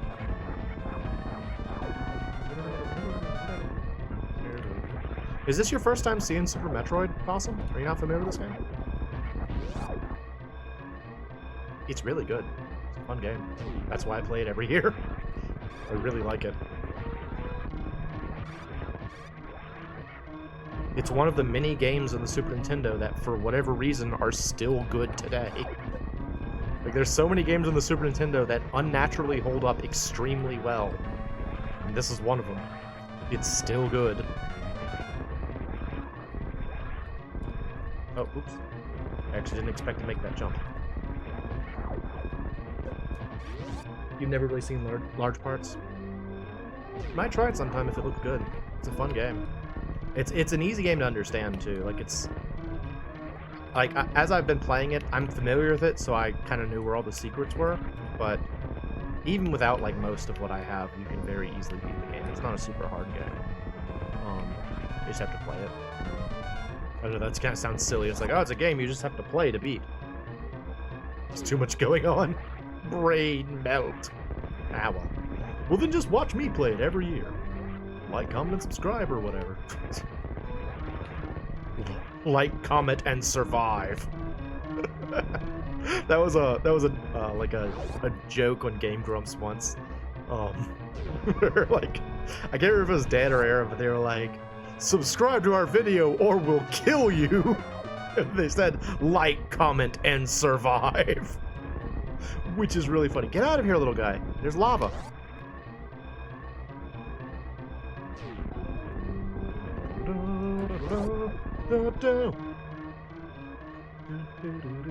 I always make a point of saving the animals. It's worth it to me. They helped me. Why not help them?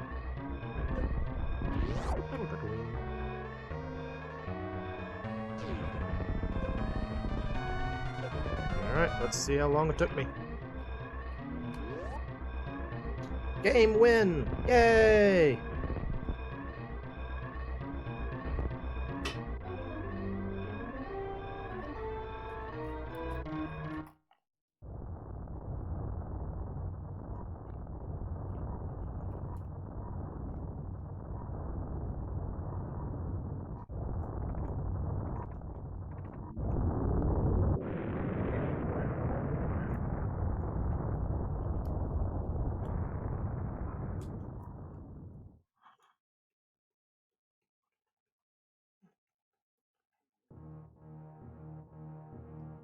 Wait for them. They'll fly away. There they go! Our friends got away. The operation was completed successfully. Clear time, 2 hours and 16 minutes. Not my best, but better than I was afraid. I was concerned it was gonna be worse than that, so that's not bad. Anyway, another year, another Super Metroid. Hope y'all enjoyed it. Hopefully, by next year, I will have finished that ROM I was talking about, and we can play the customized version, but can't beat the original. Still too good. This is definitely one of those games where, like, you try to put yourself in the headspace of, what if this game was never made? And, like, it's very short. You can beat it in like 3 hours. I mean, you're supposed to try and beat it in 3 hours. It's not very long.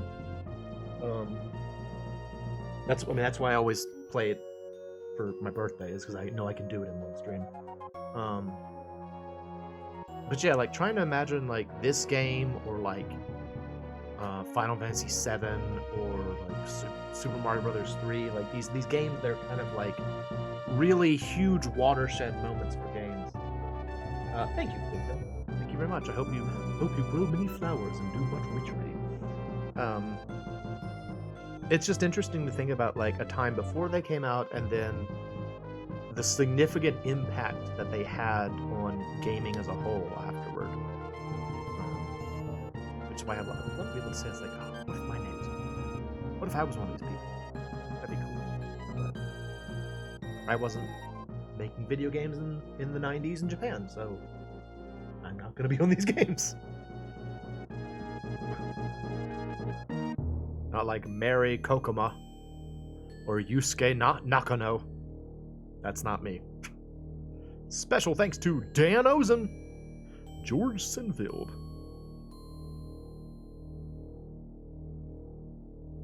It's also funny to think that, like, my introduction to, like, Japanese names was mostly from video games. Like, even as a young kid, I remember seeing all these names and being like, what is this language? Here we go.